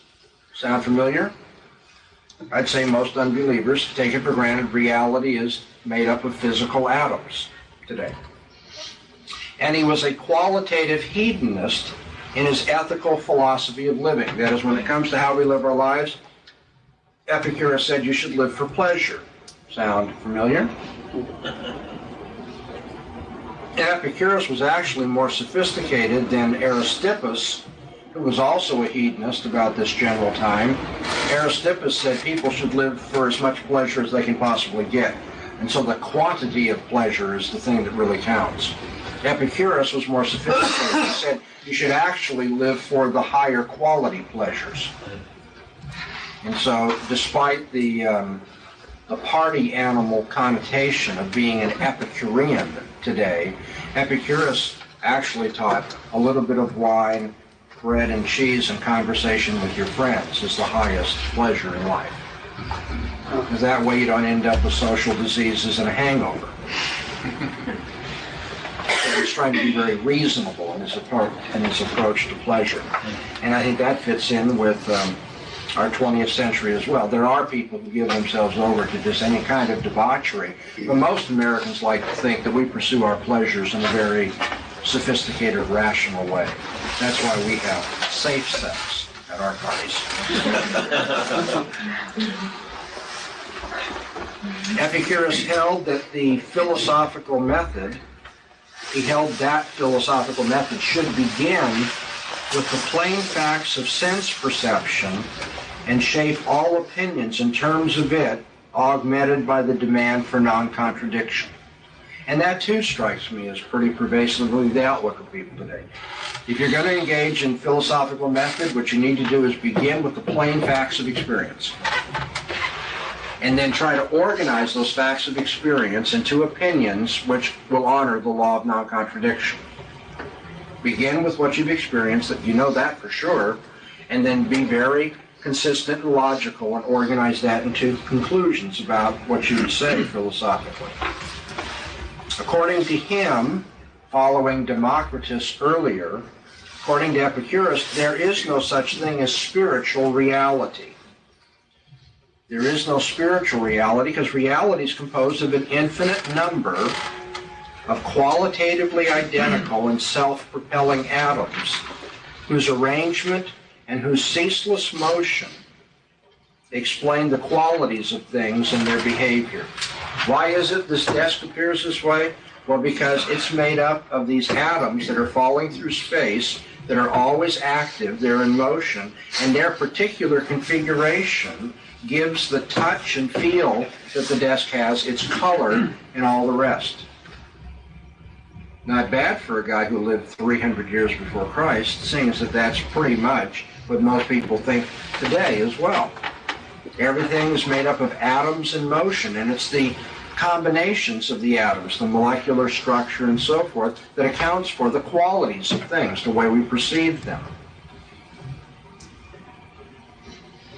According to Epicurus, everything that exists, even the gods and the human soul, if they're to be explained, must be explained materially and naturalistically. If there are gods, they're really nothing more but refined atoms of some sort. If there is a human soul or mind, it's really nothing more but a refined version of the brain itself, the gray stuff in our cranium. That too fits in with the modern world, it seems to me. Because all religion, all ethical motions and so forth are explained ultimately by some material factor and factors. According to Epicurus, there was nothing to fear in death. After all, there is no afterlife, because when the body dies, that's it. There are no gods. So what's there to be afraid of? And if there's nothing to be afraid of, then you should live now for happiness or pleasure.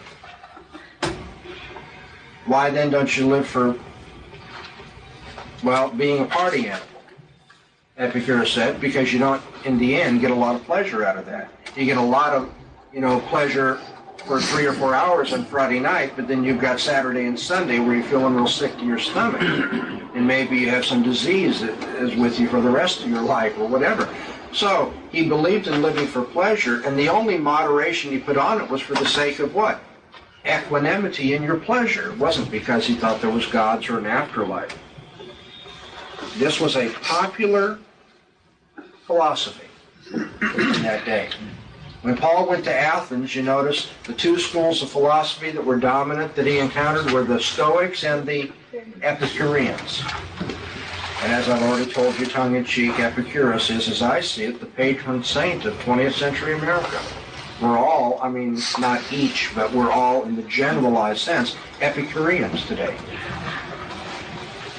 That Epicurean philosophy of atomism, observational epistemology, live for pleasure, hedonistic ethic, that Epicurean philosophical bias is going to come into the argument of many unbelievers. Not all, but many. I have to generalize here.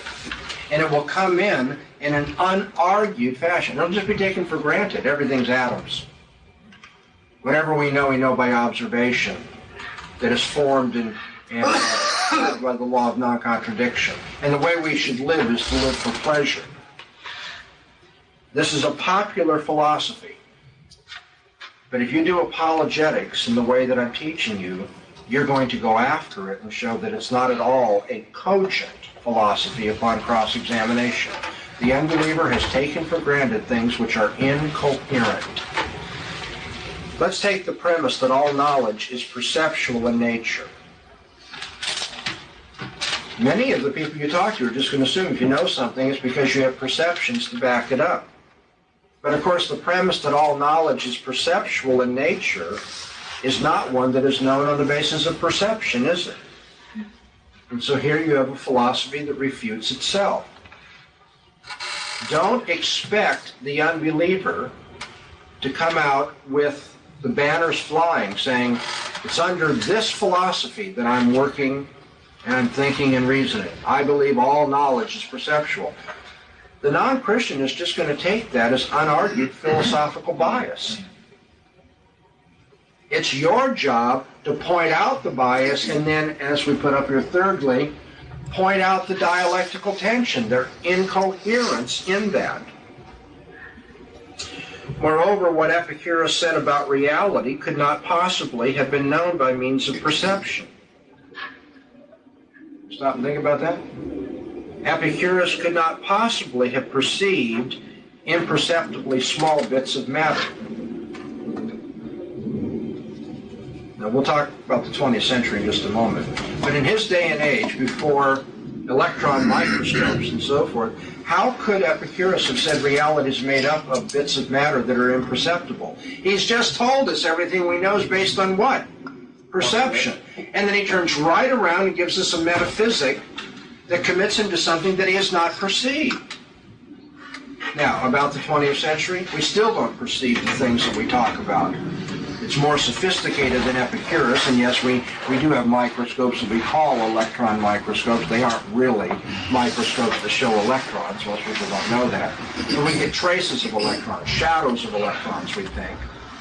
But you know, in our day and age, we talk about subatomic particles, right?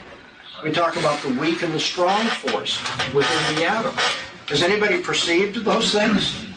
So here we have people who are committed to a perceptual approach to knowledge, and they'll turn right around and talk about things that they don't perceive. You need to point out the dialectical tension there. You need to point out the inconsistency, the incoherence in that philosophy of life.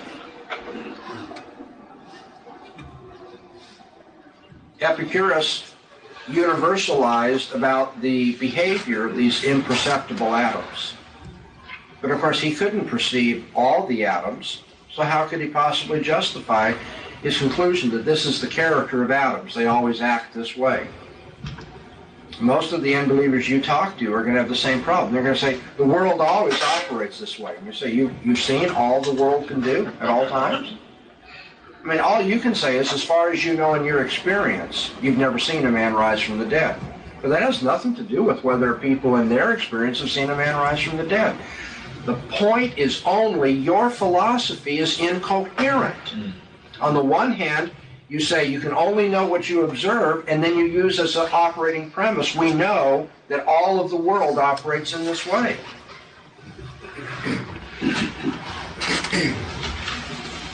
Moreover, the naturalistic and the atomistic theory of reality advanced by Epicurus could not credibly explain man having free will, because man is nothing more but what? A mechanical combination of atoms falling through space. And so Epicurus, knowing that he was really up against an embarrassing problem here, offered a theory to account for man's free will. It was the theory that there must have been a swerve in the fall of these atoms, so that some atoms start bumping into other atoms, and that creates creativity and change. Unpredictability. And that's supposed to account for man's free will. Well, what do you want to say about that philosophical hypothesis of a swerve in the fall of the atoms? Or in our day and age, a more sophisticated version is, well, the atoms operate in a certain way in the human mind so that people make decisions. But what they're doing is predictable according to the laws of physics, biology, and chemistry, right? Yes, but nevertheless, in some special cases, atoms act in a certain way that gives us the illusion of having free will. But you see, this deprives man of purposeful choice, doesn't it? Epicurus thought he was accounting for free will, but he didn't account for free will at all. He only accounted for what? Why it appeared that we make choices. And the accounts that physicists or biologists offer us today does not really grant free will to man. It only grants that man appears to have free will. Since we don't know all those factors and it's unpredictable, then things don't always happen in a uniform fashion. But free will is more than a departure from uniformity. It's a purposeful departure from uniformity. And so, it turns out, Epicurus can't really give ethical advice, can he? If you tell people live for pleasure, but if you tell people to do things in a certain way, that assumes what? That they have the freedom to make that choice. Let me give you a modern illustration. I've already used it, but it bears repeating. Jean-Paul Sartre tells us the worst thing you could possibly do is deny your freedom. Live as though someone else can tell you what to do. Live under the control of a teacher, a priest, a policeman, your parents, whatever it may be. Jean-Paul Sartre tells you, you're living in bad faith if you will not authentically affirm your freedom and do what you think you ought to do. To which we ought to say back to him, well, then Jean-Paul, we're not being free and authentic people if we listen to you tell us to be free and authentic people. Because you tell us it's bad for us to live as though we're not free. But who are you to tell us what's bad if I'm really free? So Epicurus tries to have an ethic in a worldview where no ethic makes sense. Besides, if the thinking that I'm going through, according to Epicurus, is nothing more but atoms falling through space, if I can't help thinking the way I do, except for whatever creative, arbitrary swerves there are in the atoms, why should I bother with philosophical investigation and debate at all? I mean, how can Epicurus account for any kind of argument if, in fact, we never freely engage in reasoning? We just end up saying what the atoms falling through space lead us to say. Given the problems in Epicurus' theory of knowledge, how did he know there was no afterlife? It just seems like this rational, popular, sophisticated philosophical opinion proves to reduce to nothing more but subjective choices on the part of Epicurus, and choices which prove to be incoherent at that. And this leads then to the fourth step in presuppositional apologetics as a general strategy.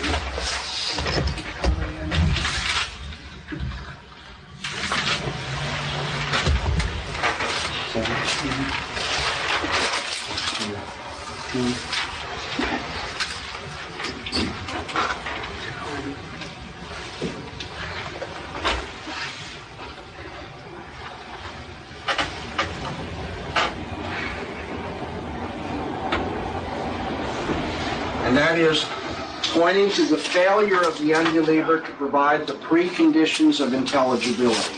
That's a mouthful. If I were to use that as the opening line in our course, you would rightly say, how do you expect us to understand that? But I can understand, I can expect you to understand it now because we've been talking about it for a number of hours.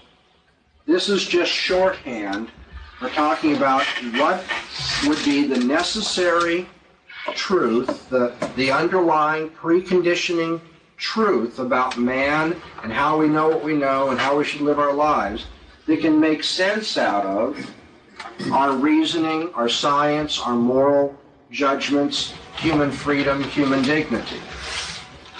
And what you want to point out ultimately to the unbeliever who continues to argue against the Christian worldview is that my worldview is to be preferred to yours because yours does not provide the preconditions of intelligibility for reasoning and for science and morality and human freedom and human dignity.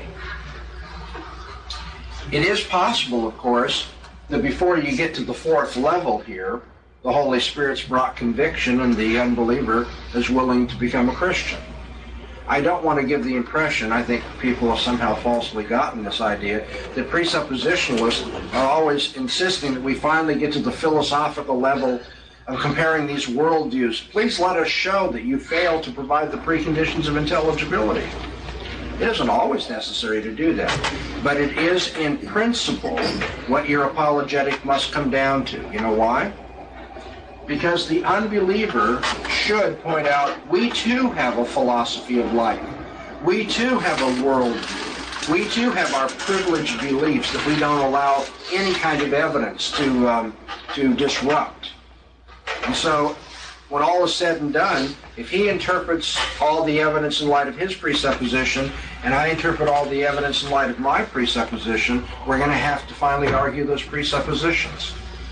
And this is one of the distinctive things about the apologetic that's been taught by Cornelius Van Til. Gordon Clark is sometimes called a presuppositionalist by people. And I'm not jealous for the term so much. If people want to say that and then they give some general abstract definition that includes Clark and Van Til, well then so be it. I don't think it's helpful though. I think it's more confusing than it is enlightening to put them together in this way. Because Gordon Clark says that our ultimate assumptions or premises are axioms that are not subject to proof. And that's why Clark, at the end of his career, openly endorsed fideism as our approach to apologetics. He openly said, we have faith in this set of axioms, the other guy has faith in that set of axioms, and there really isn't any argument between the two of them. In the end, it depends on the work of the Holy Spirit changing the other guy's heart so that he'll change his axioms. I've already explained to you the mistake that is made there, where Clark moves from reasons for Christian faith to causes of Christian faith and doesn't really answer the question, how then can you resolve the conflict between axioms? He says you can't. That it's just a fideistic choice, and then you're consistent and you live within your worldview and you try to knock down what the others say. In fact, Clark says you knock it down by showing they can't know anything, not anything based on empirical, observational thinking or approaches. And as a Van Tilian, and I hope being true to the Bible, I don't agree with him that all empirical methodology fails to provide knowledge for us, that we can't know anything except what's in the Bible. But I agree with the premise taught by Van Til that apart from what the Bible teaches, you couldn't know anything in principle based on your empirical methodology. But now, back to Clark. His view of a presupposition, then, is an axiom which is not provable. It's something that you fideistically choose and then you try to be consistent with in all of your reasoning. Van Til's approach to a presupposition is that it is a precondition of intelligibility, and therefore it can be argued for indirectly. You can reduce your opponent to absurdity. You can do an internal critique of the unbeliever's philosophy to show that on that philosophy he couldn't know anything at all. And beyond that, that his reasoning, his appeal to history and science and other things has all along been assuming your philosophy as a way of arguing against your philosophy. And so what we mean by presuppositions is quite different. While I'm on the subject, I might point out that Francis Schaeffer had another use of the word presupposition that differs from Van Til and Clarke both. And you can see this when Francis Schaeffer has his discussion in Death in the City. He has a chapter, The Universe in Two Chairs. And according to Schaeffer, we can imagine that you have a believer and an unbeliever sitting in a chair in this room, and they're going to discuss with each other what they can know and what reality is. And the unbeliever does all of his scientific analysis of the paint on the walls and on and on and on. And according to Schaeffer, the unbeliever then lays out all the truth that he has learned about the world based on his material analysis of the room, the chair, whatever it may be. And the Schaeffer says, that's all fine as far as it goes, but it's only half the orange. It's only half the orange. Now let me, as a Christian, supplement what you have said. You see, Schaeffer did not look upon Christian presuppositions as the precondition for all intelligibility, because if they were the precondition for intelligibility, the unbeliever wouldn't have half the orange at all. He'd have nothing at all. Schaeffer should have said, you're not being true to your own presuppositions. Schaeffer said, we must ask men to consider the hypotheses, the worldview presented by Christianity, that is to say, uniformity of natural causes in an open system where God can enter the system, and compare that to the philosophy of the uniformity of natural causes in a closed system, and then ask which of those two hypotheses fits the facts as we know them of the natural world and the mannishness of man. Now, in that kind of remark, you can see that Schaeffer is not dealing with presuppositions as the ultimate commitment by which we approach science and evaluation. He's actually treating a presupposition as a hypothesis subject to testing. And so if he's talking about something that can be tested, then he's not talking about his ultimate presupposition, because whatever he uses to test it is his ultimate presupposition. And so it may be very easy to be confused, readily confused, when you read the literature of 20th century Reformed apologists. Schaeffer, Clarke, and Van Til don't mean the same thing by the word presupposition. But in the presuppositional approach that Van Til taught us, ultimately, in principle, and many times in actual conversation, when we're defending the faith, it comes down to our pointing out that the unbeliever has a particular presupposition, the believer has a particular presupposition or set of presuppositions, as I taught you, and we must argue in terms of the preconditions of intelligibility that ours is correct and theirs is not correct. Remember the indirect approach? We have two positions, two worldviews. We invite the unbeliever to stand within our worldview to see that all of his objections are not really forceful objections. We don't answer the fool according to his folly, lest we be like him. But then we stand within the unbeliever's worldview to look at his basic presuppositions and explain to him what that would entail. We answer the fool according to his folly, lest he be wise in his own conceit. Lest he think, well, I have a basis for science, and I have a basis for logic, I have a basis for moral absolutes and human freedom and dignity. And so the final step in the procedure is to show that the empiricism and the atheism of our Epicurean friends is completely inadequate to give an account of, or even to make possible, objectivity in man's thinking, rationality in man's thinking. Impossible to give an account of or make intelligible man's freedom, our moral absolutes.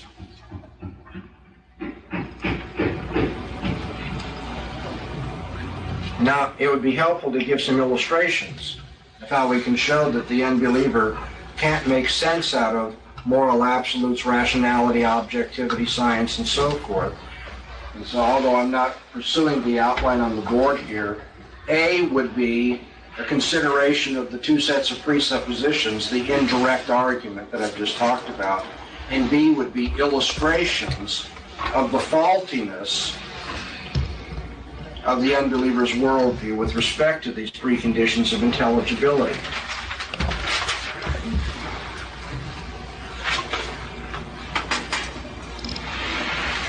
And I'm going to subdivide here as well. We can deal with three basic kinds of worldviews.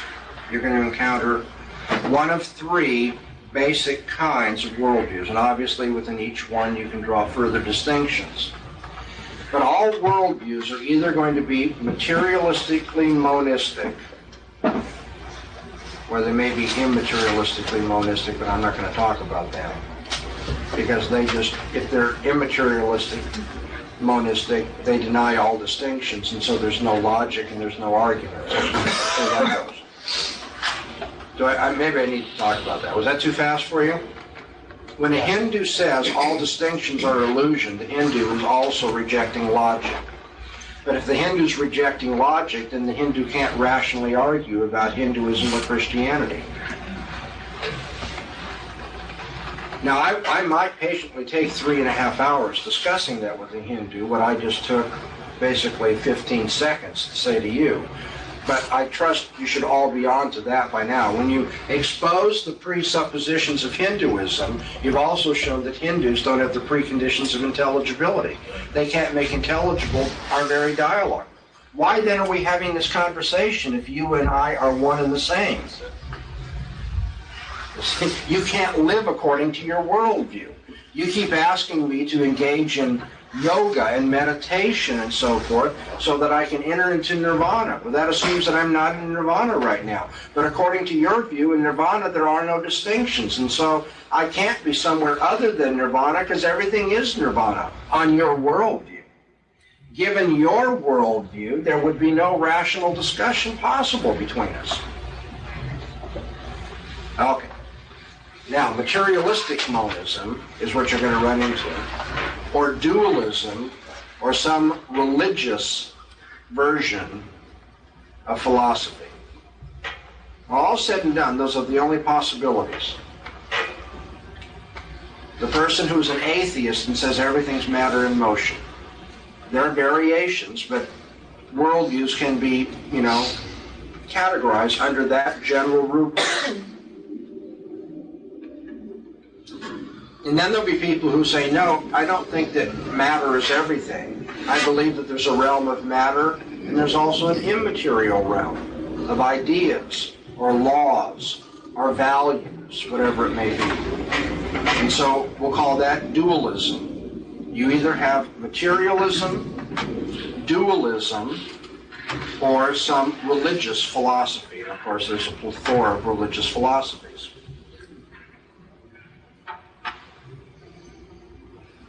How do we as presuppositionalists pursue set 4, showing the failure to provide the preconditions of intelligibility with respect to the different worldviews that we can encounter? Let's start with the materialist. We want to point out to the materialist that he or she can claim that only concrete particular things exist, that there are no material or abstract realities, that he or she can claim that all events are random, there's no personal plan, no control over this world in which we live, and he or she can claim that reality amounts to matter and motion, but they cannot think or act or reason in that way. They can claim that, but they can't reason or act.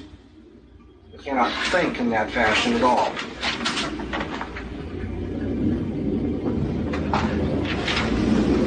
Five questions, quickly. to address to the materialist, to the atheist. 1, why be rational? 2, what's the origin of life? 3, why think in terms of scientific inference? 4, why think in terms of general principles? 5, why be moral? I'm going to talk about each one of them. But I want you to see there's an overwhelming avalanche of philosophical problems with materialism. 1, why be rational? I once had a radio dialogue with George Smith, who wrote the book The Case Against God. And this book was really, played up and so forth, and was supposed to take all the great arguments, into account, and be very, deep and profound and so forth. And in my interview with him on the radio, I said, George, one of the basic flaws I find in your book is your conception of Christian faith. You have the idea that reason takes all of us so far, and then some of us in this world have a leap of Christian faith that goes beyond reason.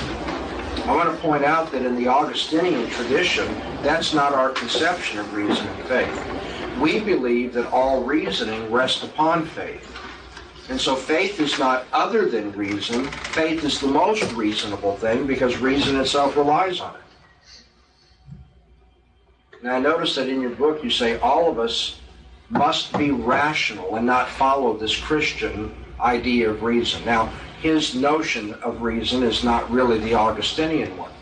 But I pressed it further and I said, but given your conception that reason is apart from faith, when you say that all men must follow their reasoning and not do like the Christians and have a blind leap of faith, I want to know on what basis you can say that. Why are men under obligation to be rational? It was just almost like something the guy had never considered or just blitzed his thinking. I don't mean that he just crumbled on the radio. He was really quite arrogant and wanted to keep, pushing things back at me. That's fine, but he didn't have any answer for that. I said, now, I think all men should be rational. I think we are under obligation to use our intellectual tools to glorify God and to learn about this world. We should be consistent and so forth and so on. I think we should believe things on good evidence. I believe everybody should be rational, but I believe that because God requires all men to be rational. So within my worldview, I can make sense of this demand for rationality. But if this world is sound and fury signifying nothing, why should anybody have to be rational? Why don't I just live moment by moment and not worry about inconsistencies or rational theories or intelligent ways of interpreting my experience? Why don't I just think one thing one time and another thing another time and not care about logic at all? After all, logic has nothing to do with this world. You see, the strange thing is about the materialist is the materialist who wants to be rational has already departed from his materialism. Another aspect of this question, why be rational at all? If the person you're talking to is really a materialist, then they have a naturalistic explanation for everything that we think and do. The naturalist says, what's going on in this gray matter in my cranium is controlled by the laws of physics and chemistry and biology. I don't really think. I'm just like a weed that's growing. And this particular weed expresses itself through vocal cords and all that, but nevertheless, weeds don't think and make decisions, and neither do I. We're all subject, basically, to the laws of physics. I'm just at a more complicated level, a more complex level. So if naturalism is true, then there is no mind, and there is no objective reasoning, and no freedom to my thought. And so if naturalism is true, why do you call on people to be rational? If naturalism is true, there is no rationality. There's just whatever people end up thinking and doing. Atheism destroys the demand for rationality. Secondly, what's the origin of life? Have to ask the atheist worldview, where'd life come from? According to the atheist theory, the reigning dogma or prejudice in our day, as you know, life came from non-life. That ought to be enough right there to make any rational person snicker. Excuse me? Life came from non-life? In fact, I thought it was one of the established principles of biology that spontaneous generation is not true. And you know what the atheist will say? I mean, he may have a more sophisticated way of doing it. Basically, the atheist says, we want one exception. Just give us one exception to our universal rule. Say, well, if I give you one exception, it's not universal. And if we start giving out exceptions, then the Christian can just as easily say, I want an exception too. At every point that you think that what I'm saying is not rational, not consistent, then I just want an exception from the demand of rationality. No, I cannot give you an exception. So where'd life come from? The idea that there was a prebiotic phase of evolution where chemicals just somehow came together accidentally and life originated is a preposterous scientific theory. It's a preposterous philosophical notion too, because it assumes that something that doesn't have any of the characteristics of the final product came together with something else that had none of the characteristics of the final property, but in bringing those two somethings together, you got the final product. It makes no difference how much you tinker with or work with a cake mix. You're not ever going to get a political constitution out of a cake mix. And I don't mean a cake mix box having somehow a political constitution in it. You all know how to make it, well, maybe you don't all know, but you have some general idea of how cakes are made. You also have some idea of the character of political constitutions. They have no relationship to each other. They don't share, attributes. And so for somebody to say, I think political constitutions arise from cake mixes, you say, well, that's preposterous. And somebody says, give us time, we're working on it. That's essentially what the evolutionist is doing. He says, well, that's right, life and intelligence and morality have attributes which don't have anything to do with inert chemicals. But give us time, we're working on it. Let us tinker with the cake mix, and eventually we'll get freedom, we'll get morality, we'll get intelligence, we'll get life itself. Inorganic things do not, by mechanical reconfiguration, give rise to the organic. And so, secondly, we see the absurdity of the atheistic materialistic worldview in that they have qualities coming from their opposites. Life coming from non-life, the moral coming from the non-moral, the intelligent coming from the unintelligent. That's not good science or good philosophy. Why be rational? What's the origin of life? Thirdly, why think in terms of scientific inference at all? If you're a materialist and you believe that everything happens by chance, there is no personal control over the universe and what happens in history, then how can you hold to the uniformity of nature? In a random chance universe, there is no basis for expecting the way things have happened in the past to be the way they happen in the future. Now, you need to be aware of the fact, as a Christian apologist, that all human reasoning, all human experience, all use of language presupposes uniformity. Why is that? Well, if the way the natural world operates is radically different from moment to moment, then I couldn't learn anything. I couldn't learn anything because every experience I have doesn't give me any basis by analogy for what's going to happen later. Okay? So I stubbed my toe this night and it hurts. That has nothing to do with whether stubbing my toe will hurt in the future, if it's a completely random universe. But if there is uniformity in the natural order, then from analogy, from past experience, I can predict what will happen in the future. So I'm going to avoid, bumping my toes into that chair leg because I don't want that kind of pain. That's a very homespun, down-to-earth illustration. Sending someone to the moon based on calculations and observations and experiments and so forth we've done in the past I mean, you'd have to be out of your mind to get in a rocket to be sent to the moon if you really thought that this universe was random.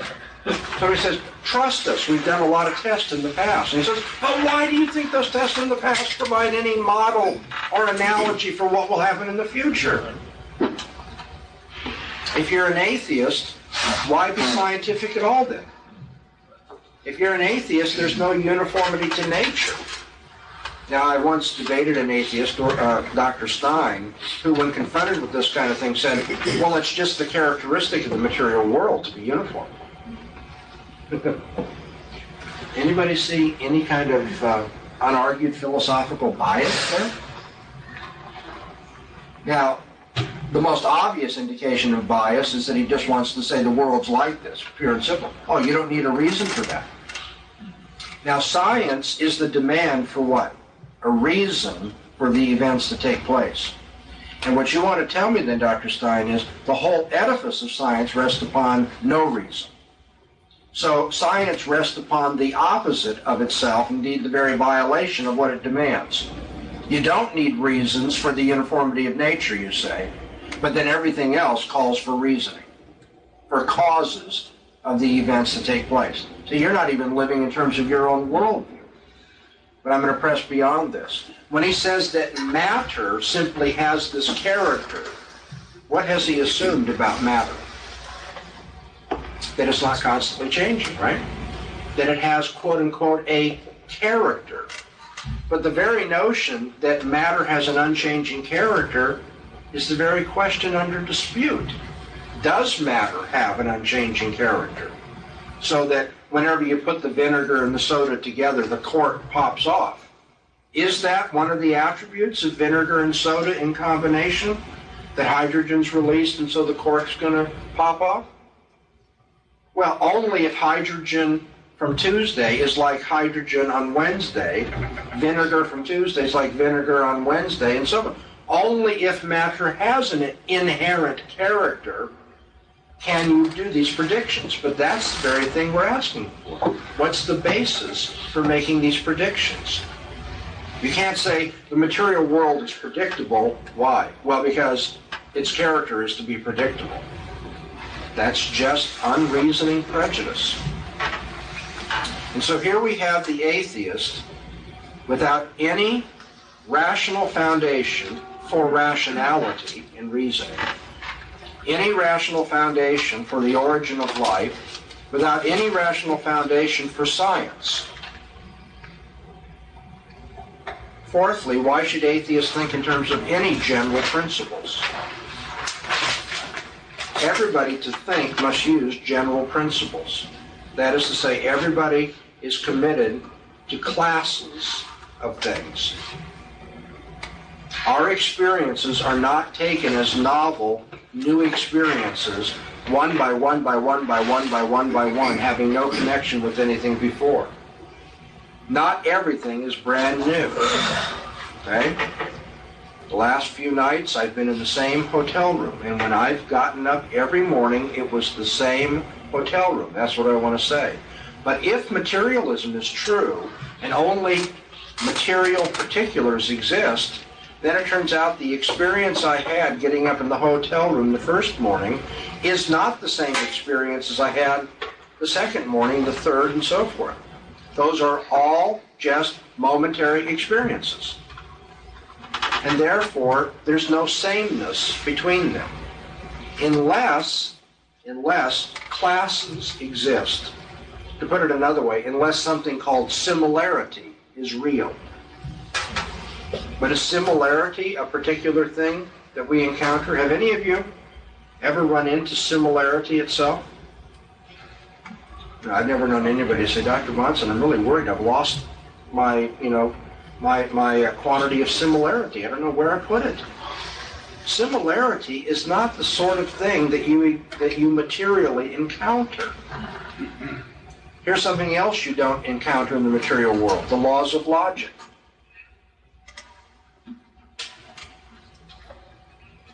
Laws of logic are general principles of reasoning. They're prescriptive in character.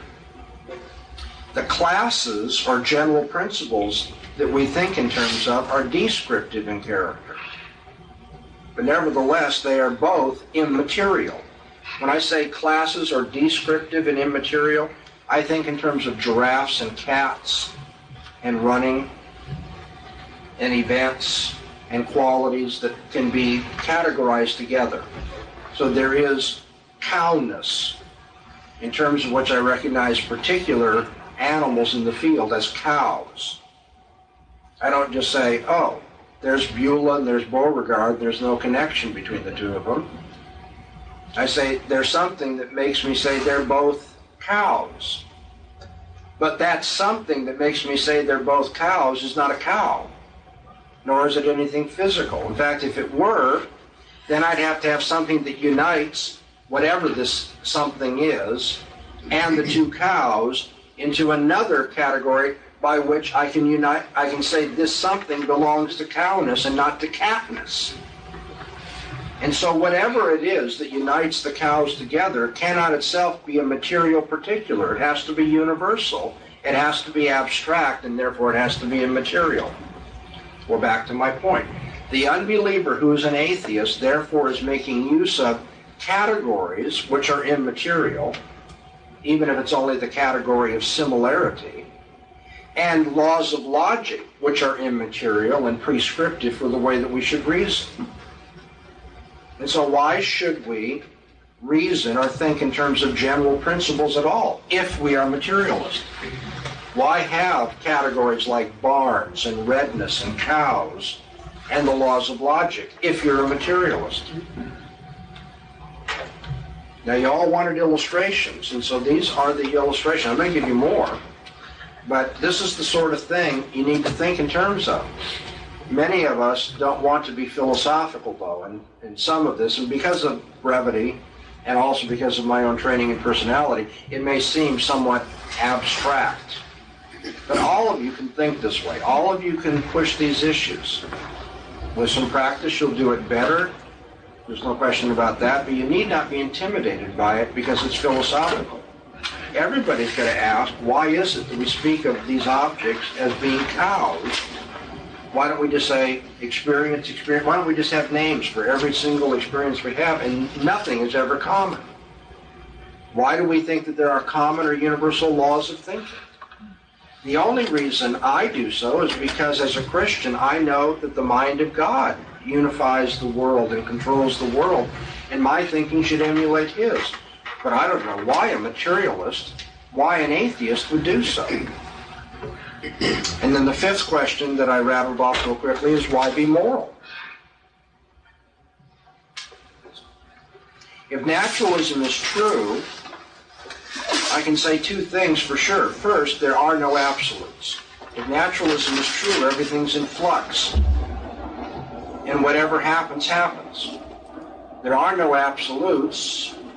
There are no absolute prescriptions. There's only descriptions of moment to moment to moment experience.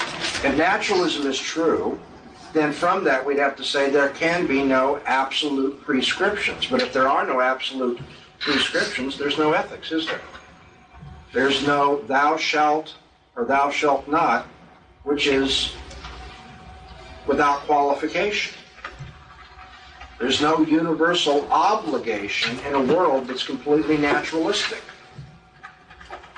Secondly, if naturalism is true, there's no human freedom or dignity by which people choose to live a life which is noble or ignoble, to do what is right or what is wrong. If naturalism is true, we don't have any freedom or any dignity to maintain anyway. What is. That's pretty profound, right?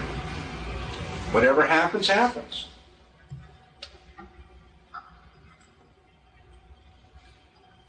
So that on the materialistic approach to reality, when it's reported to us that Hitler engaged in genocide against a number of human beings, or there are criminals who have raped and killed people, or people who have molested children, all you can say as a naturalist is, poop happens, right? things that are ugly and smelly take place. What else can I say? I can't tell you it's wrong. Because in a naturalistic universe, there is no wrong. There's no freedom to choose between right and wrong, and there's no absolute prescription by which whatever I did could be right or wrong. So naturalism destroys all morality, too. Now, I should warn you that many atheists who have gone to the university and have studied under atheist professors will have been taught, here's the answer to that problem. Naturalists try to live moral lives. And so you're wrong to say that naturalism destroys ethics, because people can choose values by which to live. Well, first of all, you need to say, you mean they can choose values by which to live? I thought in the naturalistic world, everything happens by the laws of physics and chemistry and biology. But whatever it is that's going on there, let's not call it a choice. That's kind of problematic, isn't it? Whatever that's going on there is still not an absolute prescription that's being chosen. It's just what somebody decides to do. So let's say that you decided to live a noble life of self-sacrifice and protection of the weak. And so you're real upset with what Hitler did. Now you come to me, or I'm talking to you, and I say, you really can't condemn what Hitler does. You're going to say, I do condemn what Hitler does, because I believe in self-sacrifice and protecting the weak. I said, well, that's fine that you've chosen to live that kind of life. My point is, you can't condemn Hitler for not having chosen the same lifestyle with you. Because on your naturalistic presuppositions, there is no obligation for Hitler to be like you, to be self-sacrificial or to care for the weak. At the debate I had at Davis with Edward Tabish, this Jewish lawyer, he complained about his relatives having died at Auschwitz. That's a very sensitive subject, and I tried to address that sensitively. I said, I, as a Christian, condemn what happened to your relatives. It's morally outrageous. It's atrocious. But what I have to point out to you is that on your worldview, you have no basis for condemning it at all. On your worldview, why should Hitler be under any obligation not to torture and maim and kill anybody he wants? What one animal does to another animal is morally irrelevant if you're a naturalist, because what? What is. Poop happens. That's it. That's all you can say. You don't like it, you find it smelly, but it nevertheless happens. End of story.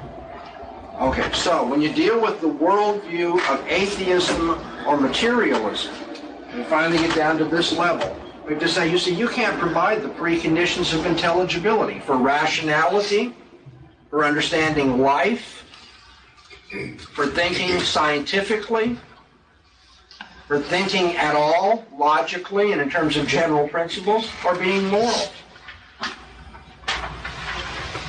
So when somebody says, well, your Christian worldview is already assumed when you take the evidence and are led to Christian conclusions, but on my non-Christian worldview, I don't have to be led to those conclusions. We have to say you're right. If you keep your autonomous presuppositions, the evidence we give you will not lead you to Christian conclusions. But you won't be able to draw any conclusions because you won't be able to be rational at all. The proof of God's existence, is the coin going to drop now? Is what? That without God you couldn't prove anything.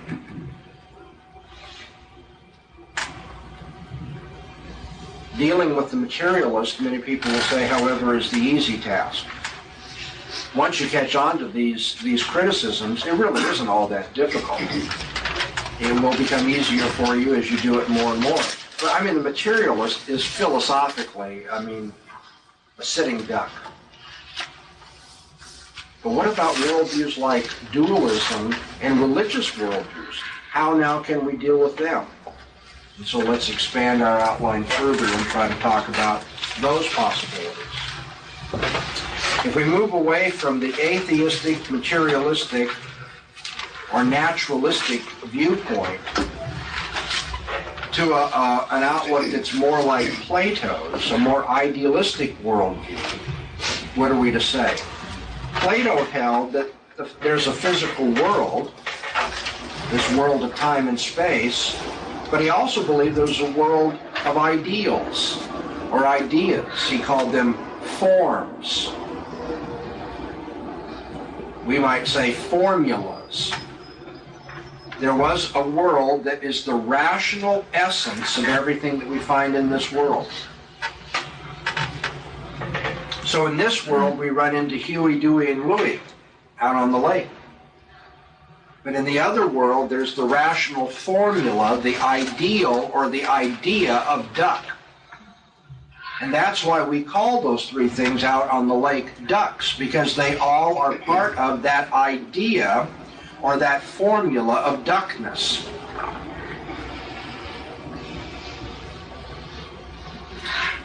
That's Plato in our modern world, well, throughout history too, but in our modern world, there are many people who say, I believe in the physical world, but I also believe in values. I believe that there are ideas. I believe in the laws of logic. I believe in the laws of morality. Okay, now you're defending the faith, not with the materialistic, atheistic naturalist. Like I say, he's a sitting duck. You can philosophically knock that out. But as you think about it, most of my arguments don't seem so good when you talk to the dualist, the person who says, oh, I think there's matter and ideas, matter and laws, matter and values. And you're right. Most of the criticisms that we would urge against the atheist don't work so well against Plato and the people today who say, yes, Virginia, there is a Santa Claus. That's what idealists are like in our day, right? They say, well, we live in a physical world, but we also believe that there's a spirit of goodwill that should animate men. Did I understand, right? Isn't that the end of the story? Yes, Virginia, there is a Santa Claus because there is goodwill by which we give children presents and so forth. There's more to this world than just matter. There's also goodwill. Well, I'm using a very philosophically unsophisticated illustration, but many of the people you talk to are unsophisticated dualists.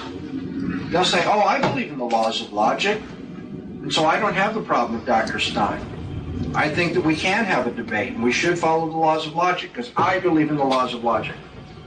And I also believe that you can't win a debate by shooting people. So, Dr. Bonson, you can't expect me to accept your challenge to Dr. Stein to, you can't expect that you're going to win by challenging me, show why I shouldn't shoot you to win this debate. That is, show me that there are moral absolutes, in which case you have to be a Christian. I believe that it's wrong to kill people, but I still don't believe in the Christian worldview. Now, we're not talking about, but I believe in some other religious worldview. I just believe that there's right and wrong. And I believe that there's logic.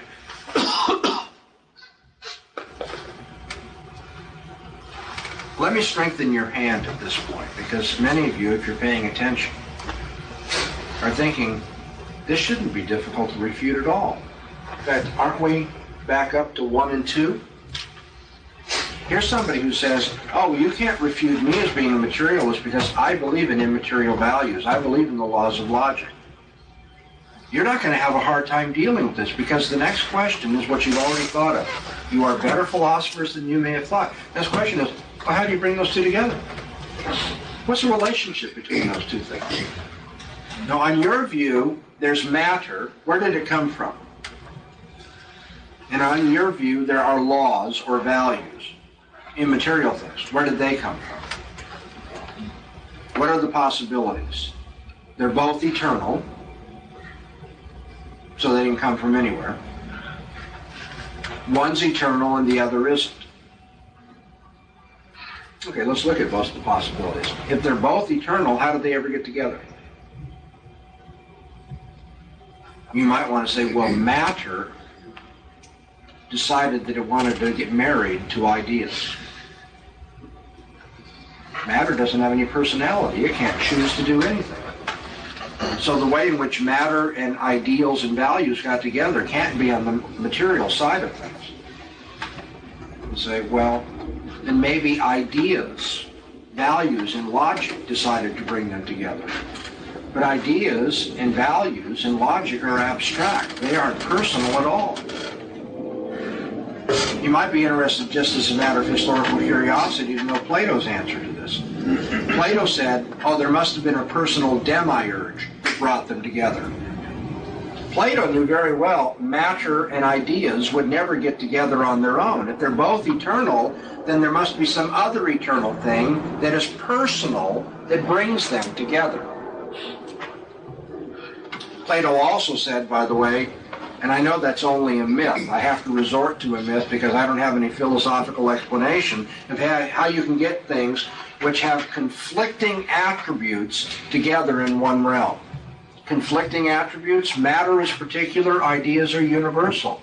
Matter is contingent, ideas are necessary, laws are necessary. How is that which is universal and necessary somehow in fruitful contact with that which is particular and contingent? And so Plato said, I don't know, just grant me one exception to my philosophical rationalism. All I want is to appeal to mythology once, and then I can explain everything else. You see, that's the problem with all unbelieving thinking. They always want the one grand exception. Let me get started, and then I can argue against you Christians. And what am I teaching you to do? In essence, don't let them get started. Argue with them at the presuppositional level and say, I want to know on your presuppositions how matter and ideals, how matter and values ever got together and there's any relationship to them. If they're both eternal, then you would think you have two things which are on two different tracks, really, and there's no contact between them. So the only other alternative is to say one is more basic than the other, right? Okay, but if one is more basic than the other, which is which?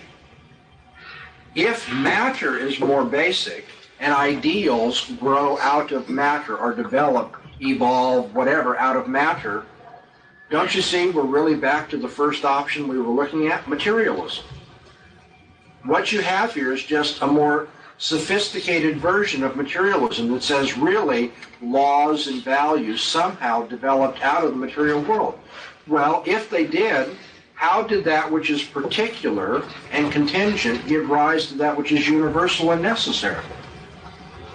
That's philosophical nonsense again. Well, it has to be the other way around then. It must be that the physical world developed out of the world of ideas, out of the world of forms and values. Well, how could ideas give rise to that which is non-ideal? How could ideas do anything?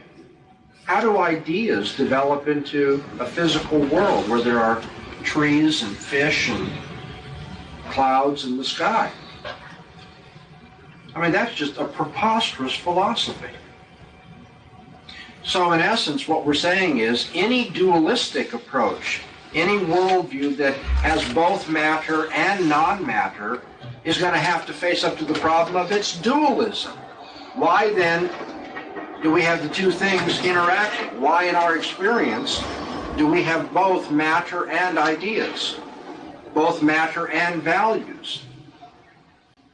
Plato put it this way: the soul once existed in the realm of ideas.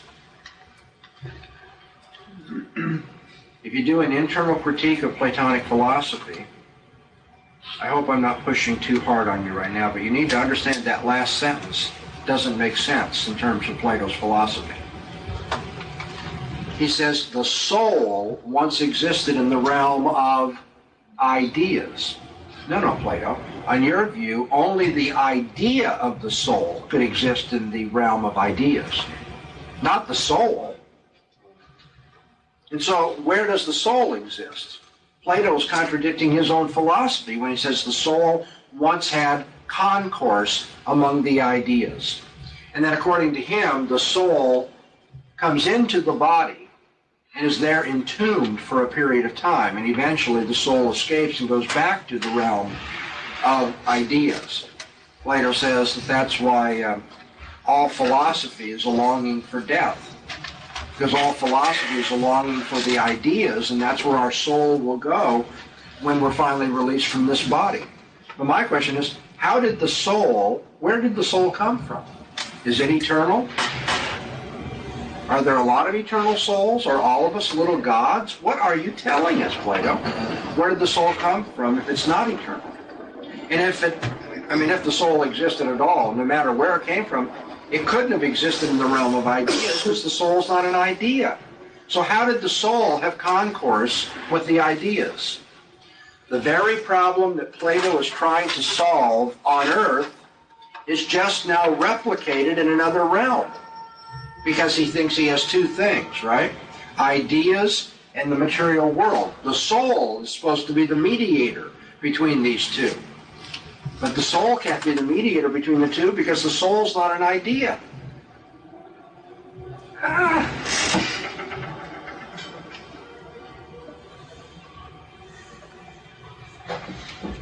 What do you do then? Plato said, I can't account for this. All I can do is tell you a story. I have this mythology of the soul coming into the body, and it comes in remembering the ideas. I don't know how it knew the ideas, but it comes into this world remembering the ideas, and that's how values and ideas get in contact with our physical body.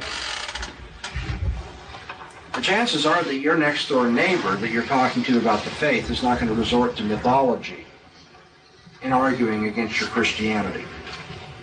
It's not very likely that you have a neighbor that's going to say, I can't believe all these myths in the Bible because I've got my own myth, thank you. Most modern dualists haven't even asked themselves the question, how do I get the two things unified in one worldview? And so you do an internal critique of the unbeliever system. Materialism won't work. It destroys the preconditions of rationality. The preconditions of rationality can't be saved under dualism because dualism is arbitrary and incoherent. And that leaves only one option, if you're not going to be a Christian, is that you have to have an alternative religious worldview.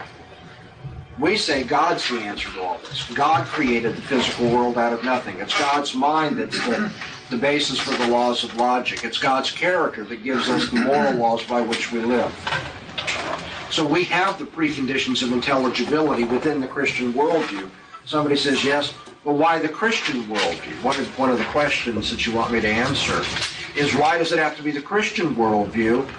Why not just theism in general? Okay, you've asked, so I'm going to tell you. Because there isn't any such thing as theism in general. It can't be theism in general because there ain't anything like that. There's only particular versions of theism. Okay? Every version of theism, therefore, needs to be treated as its own particular kind of worldview. And how do you answer the various versions of theism? In the same way that you've answered the materialist and the dualist, by doing an internal critique of that worldview. How would that work? Well, to do an internal critique of a different religion, you're obviously going to ask at least this question: why do you believe what you believe? On what authority do you do so? And if there is no answer to that question, then you're dealing with something that is, look at number one, you're ejected because now that's just arbitrariness. You talk to some other religious point of view and you say, why do you believe this? People say, I don't know, I just do. Well, that's arbitrariness, so that's no threat to Christianity. You say, oh, so you have arbitrariness or you have Christian rationality. Those are the choices. Well, again, in apologetics, that's all we need to reduce things to. If you wish to be rational, give a reason for the hope that is in you. If you wish to be rational, you have to be a Christian. In order to be a whatever it is out here, you need to give up rationality and affirm arbitrariness. Everybody can believe whatever they want. Of course, the arbitrary person has to allow you the same arbitrariness and everybody else. So there's no apologetical argument with that kind of religion. Do you hear me? Sure, we want to witness to such a person. Yes, such a person's made in the image of God and really can't successfully live in this world apart from God. Yes, such a person is under the condemnation of God and has guilt and so forth. But there's no apologetical argument with such a person because such a person's purely arbitrary. All right. Well, then you're going to have another kind of answer. An answer that says, well, because we have a great prophet who told us these things. That's the Confucian answer. They don't call him a prophet so much. He's a wise man. And you might think, oh, okay, now what do? I've got Jesus, they've got Confucius. Well, I've got Jesus, and Jesus provides the preconditions of intelligibility. I know it doesn't sound real warm and pious and intimate to put it that way, but we've talked about this. Jesus gives me a foundation for wisdom rather than foolishness. What does Confucius have going for him? What did Confucius say? Here's what the nobleman did. The heavens declare this is what the nobleman is to do. Well, I have the right to say, well, Confucius, that's just your opinion. Back to number one, that's rejected too. Because for everything Confucius said, Buddha said something. You know? And for everything in the Bhagavad Gita, you can find something that fits in with the Tao. The fact that you have religious leaders or prophets or wise men or great people saying things doesn't mean that there's a good reason to follow what they're saying. The difference between Christianity and Confucianism, Buddhism, and so forth is that Christianity's got an apologetic. We don't just arbitrarily choose Jesus over Confucius. We've got historical evidence, we've got philosophical evidence, we've got all kinds of reasons for believing what Jesus said. Not the least of which is our lives make sense, and all the facts of history make sense within the Christian worldview taught by Jesus. That isn't true for Confucius. In fact, it gets really bad when you come to the Bhagavad Gita. Here's the Bhagavad Gita that many people say, well, they got their religious book, you Christians have your religious book. Oh, not so fast. I mean, that's what an amateur would say. If you've really done any reading or any study, it's a big mistake to put the Bible and the Bhagavad Gita in the same category. Why? In the first place, because the Bhagavad Gita doesn't claim that a personal, sovereign, all-controlling God has spoken, and this is the book that tells us what he said. And you know why the Bhagavad Gita doesn't say that? Because it doesn't believe there's a personal, holy, sovereign God who can speak. And so this book cannot be the result of God's revelation in the personal sense that the Bible is. That doesn't mean the Bible's automatically right. But don't think that the Bhagavad Gita is running in the same race with the Bible. They're not doing the same thing at all. Moreover, when you start comparing the Bhagavad Gita as a worldview and the Bible as a worldview, the Bhagavad Gita destroys the possibility of the comparison. Because you know, if the Bhagavad Gita is correct in what it says, there is no difference between it and the Bible. Oh, and by the way, not to overlook the obvious, there's no difference between you and the Bhagavad Gita either. There's no difference between you and the book and the earth and the sky and the trees and everything. We're all in this thing together. And none of the distinctions between sky and tree and stream and book and human being make any difference. Indeed, none of the distinctions between logically sound and logically unsound, morally good, morally bad make any difference either. Oh no, it's a huge mistake to think the Bhagavad Gita is running in the same race with the Bible. The Bhagavad Gita undermines all logic and reasoning, all morality, all human personality, all human choice. So what do we have left? We have the arbitrary religions that say Confucius say, Buddha say, so forth, and you say, yeah, everybody has an opinion. That's just arbitrary. You have the books that refute themselves, like the Bhagavad Gita. There's no rational basis for science or logic given that worldview. And then you have one other class of religions, the only one that really is of interest in this race for the preconditions of intelligibility. Materialists can't provide them. Dualists can't provide them. The vast majority of religions of the world can't provide them. But somebody says, what about the Muslims? Because they've got a personal God, they've got a revelation, they've got a book where it's recorded. What about the Mormons? What about people like that? And although in abstract, in terms of the general format or outline of what I'm presenting to you, you might think, okay, finally we've gotten to a good competitor. It turns out at the point where we get a good competitor, we have the easiest way of dealing with them. How do you deal with those religions? You deal with them biblically. And the reason you deal with them biblically is because every one of them is committed to the Bible. There are no unique competitors with Christianity. The only ones that appear to give us a run for our money are all dependent upon our worldview. Did you know that? The Muslim faith is based on the Quran. The Quran itself endorses the Law of Moses, the Psalms of David, and the Gospel of Jesus. Muhammad said that the Quran is nothing more but the end of the revelatory process that began way back in what we call the Bible. And so Muslims, if they are true to the Quran, and they must be because that's one of the pillars after all, Muhammad is the prophet of God, Muslims must be committed to the previous revelation of the Bible. And I'm not saying this is an easy thing. Indeed, psychologically and socially, culturally, it's a very hard thing. But logically, in terms of apologetical strategy, it's an easy thing to answer. How do you deal with a Muslim? You deal with a Muslim biblically. You go to the Quran and show that the Quran endorses the Bible. Then you go to the Bible and show that what the Quran says contradicts the Bible. So that on the Quran's own terms, you must reject the Quran. Let me run this past you slowly. I know time is out today, but I'll try to slowly do this. The Quran says God revealed himself, Allah revealed himself in Moses in the law. So we go back to the law, which is endorsed by the Quran. In the law, Moses says any future prophet that comes along must be judged by the previous revelation that God has given. So the Quran sends us to Moses. Moses says you must judge the Quran or any other prophet by previous revelation.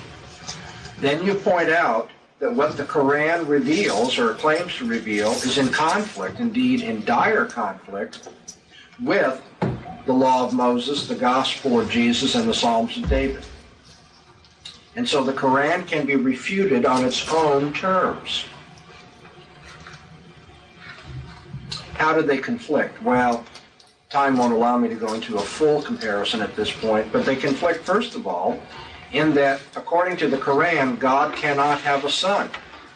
But according to the gospel of Jesus, God did have a son, and his name is Jesus. According to the Quran, people can be right with Allah, can be right with God by doing good works. According to the law of Moses, nobody can be right with God. In fact, we come into this world dirty and filthy, and that's why circumcision was taught to the Jews. No one enters this world except through an organ that has to be cleansed in the eyes of God. And no one can be right with God without blood sacrifice. There's no blood sacrifice in the Quran. There's no need for blood atonement because your good works are to compensate for your bad works. And so in terms of their view of God and their view of salvation, Muslims stand in utter contradiction to the teaching of Moses and David and Jesus. And so once again, the internal critique of Islam is it rests upon the Bible, it says, and so you can go to the Bible to refute the Quran. How about Mormons? You say, what do you do with Mormons? Because they're not like Muslims, a different religion. They're some kind of version of Christian. Yeah, but Mormons will all tell you what? That the Bible is their book. And the Book of Mormon is just what? The capstone of the Bible. It's just another revelation that Christians have left out. Well, but if they honor the Bible and the Book of Mormon, then you can argue with them by comparing the Bible and the Book of Mormon to show that the Book of Mormon conflicts with the Bible.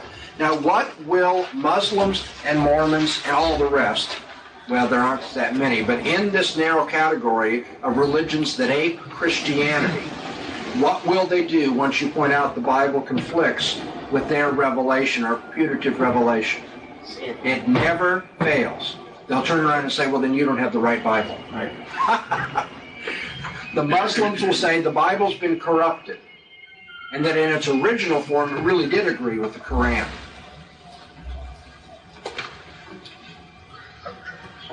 Number one.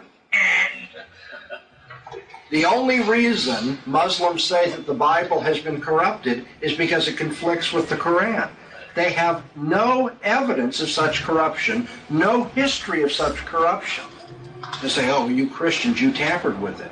Have you ever known somebody to accuse another person of his own sin? Takes one to know one. You know why Muslims think Christians corrupted the Bible in that way? Of course, there's no evidence that they did. Is that, as a matter of fact, the version of the Quran that we have today arises from a recension of the textual evidence in the third caliphate of Uthman. They called in all the conflicting texts and burned them upon pain of death. So maybe since they've done that, they think we've done the same thing. But there is no evidence. This arises only from prejudicial conjunction. There's no argument here. It's just you must be wrong because we must be right. The Mormons will tell us, well, the Bible's been corrupted and you really need the interpretation of Joseph Smith. Yeah, but Joseph Smith's the only one who saw the plates and only one given the miraculous ability to translate them. And about this Joseph Smith, you should keep in mind that he's been twice convicted, and we know this, of being a con man in the state of New York. The con man became the prophet of God who tells us he alone has seen the gold plates and knows how to translate them. And we should all now give up the public evidence of the Bible for this? It's asking too much for anybody to be reasonable in that way. Very quickly at the end here of our session, what I'm getting at is even those religions that ape Christianity can be dealt with in terms of an internal critique of what they say. And so I think presuppositionalism is not only a strong, indeed the strongest argument for Christianity, it can deal with all comers as well. And we'll continue tomorrow.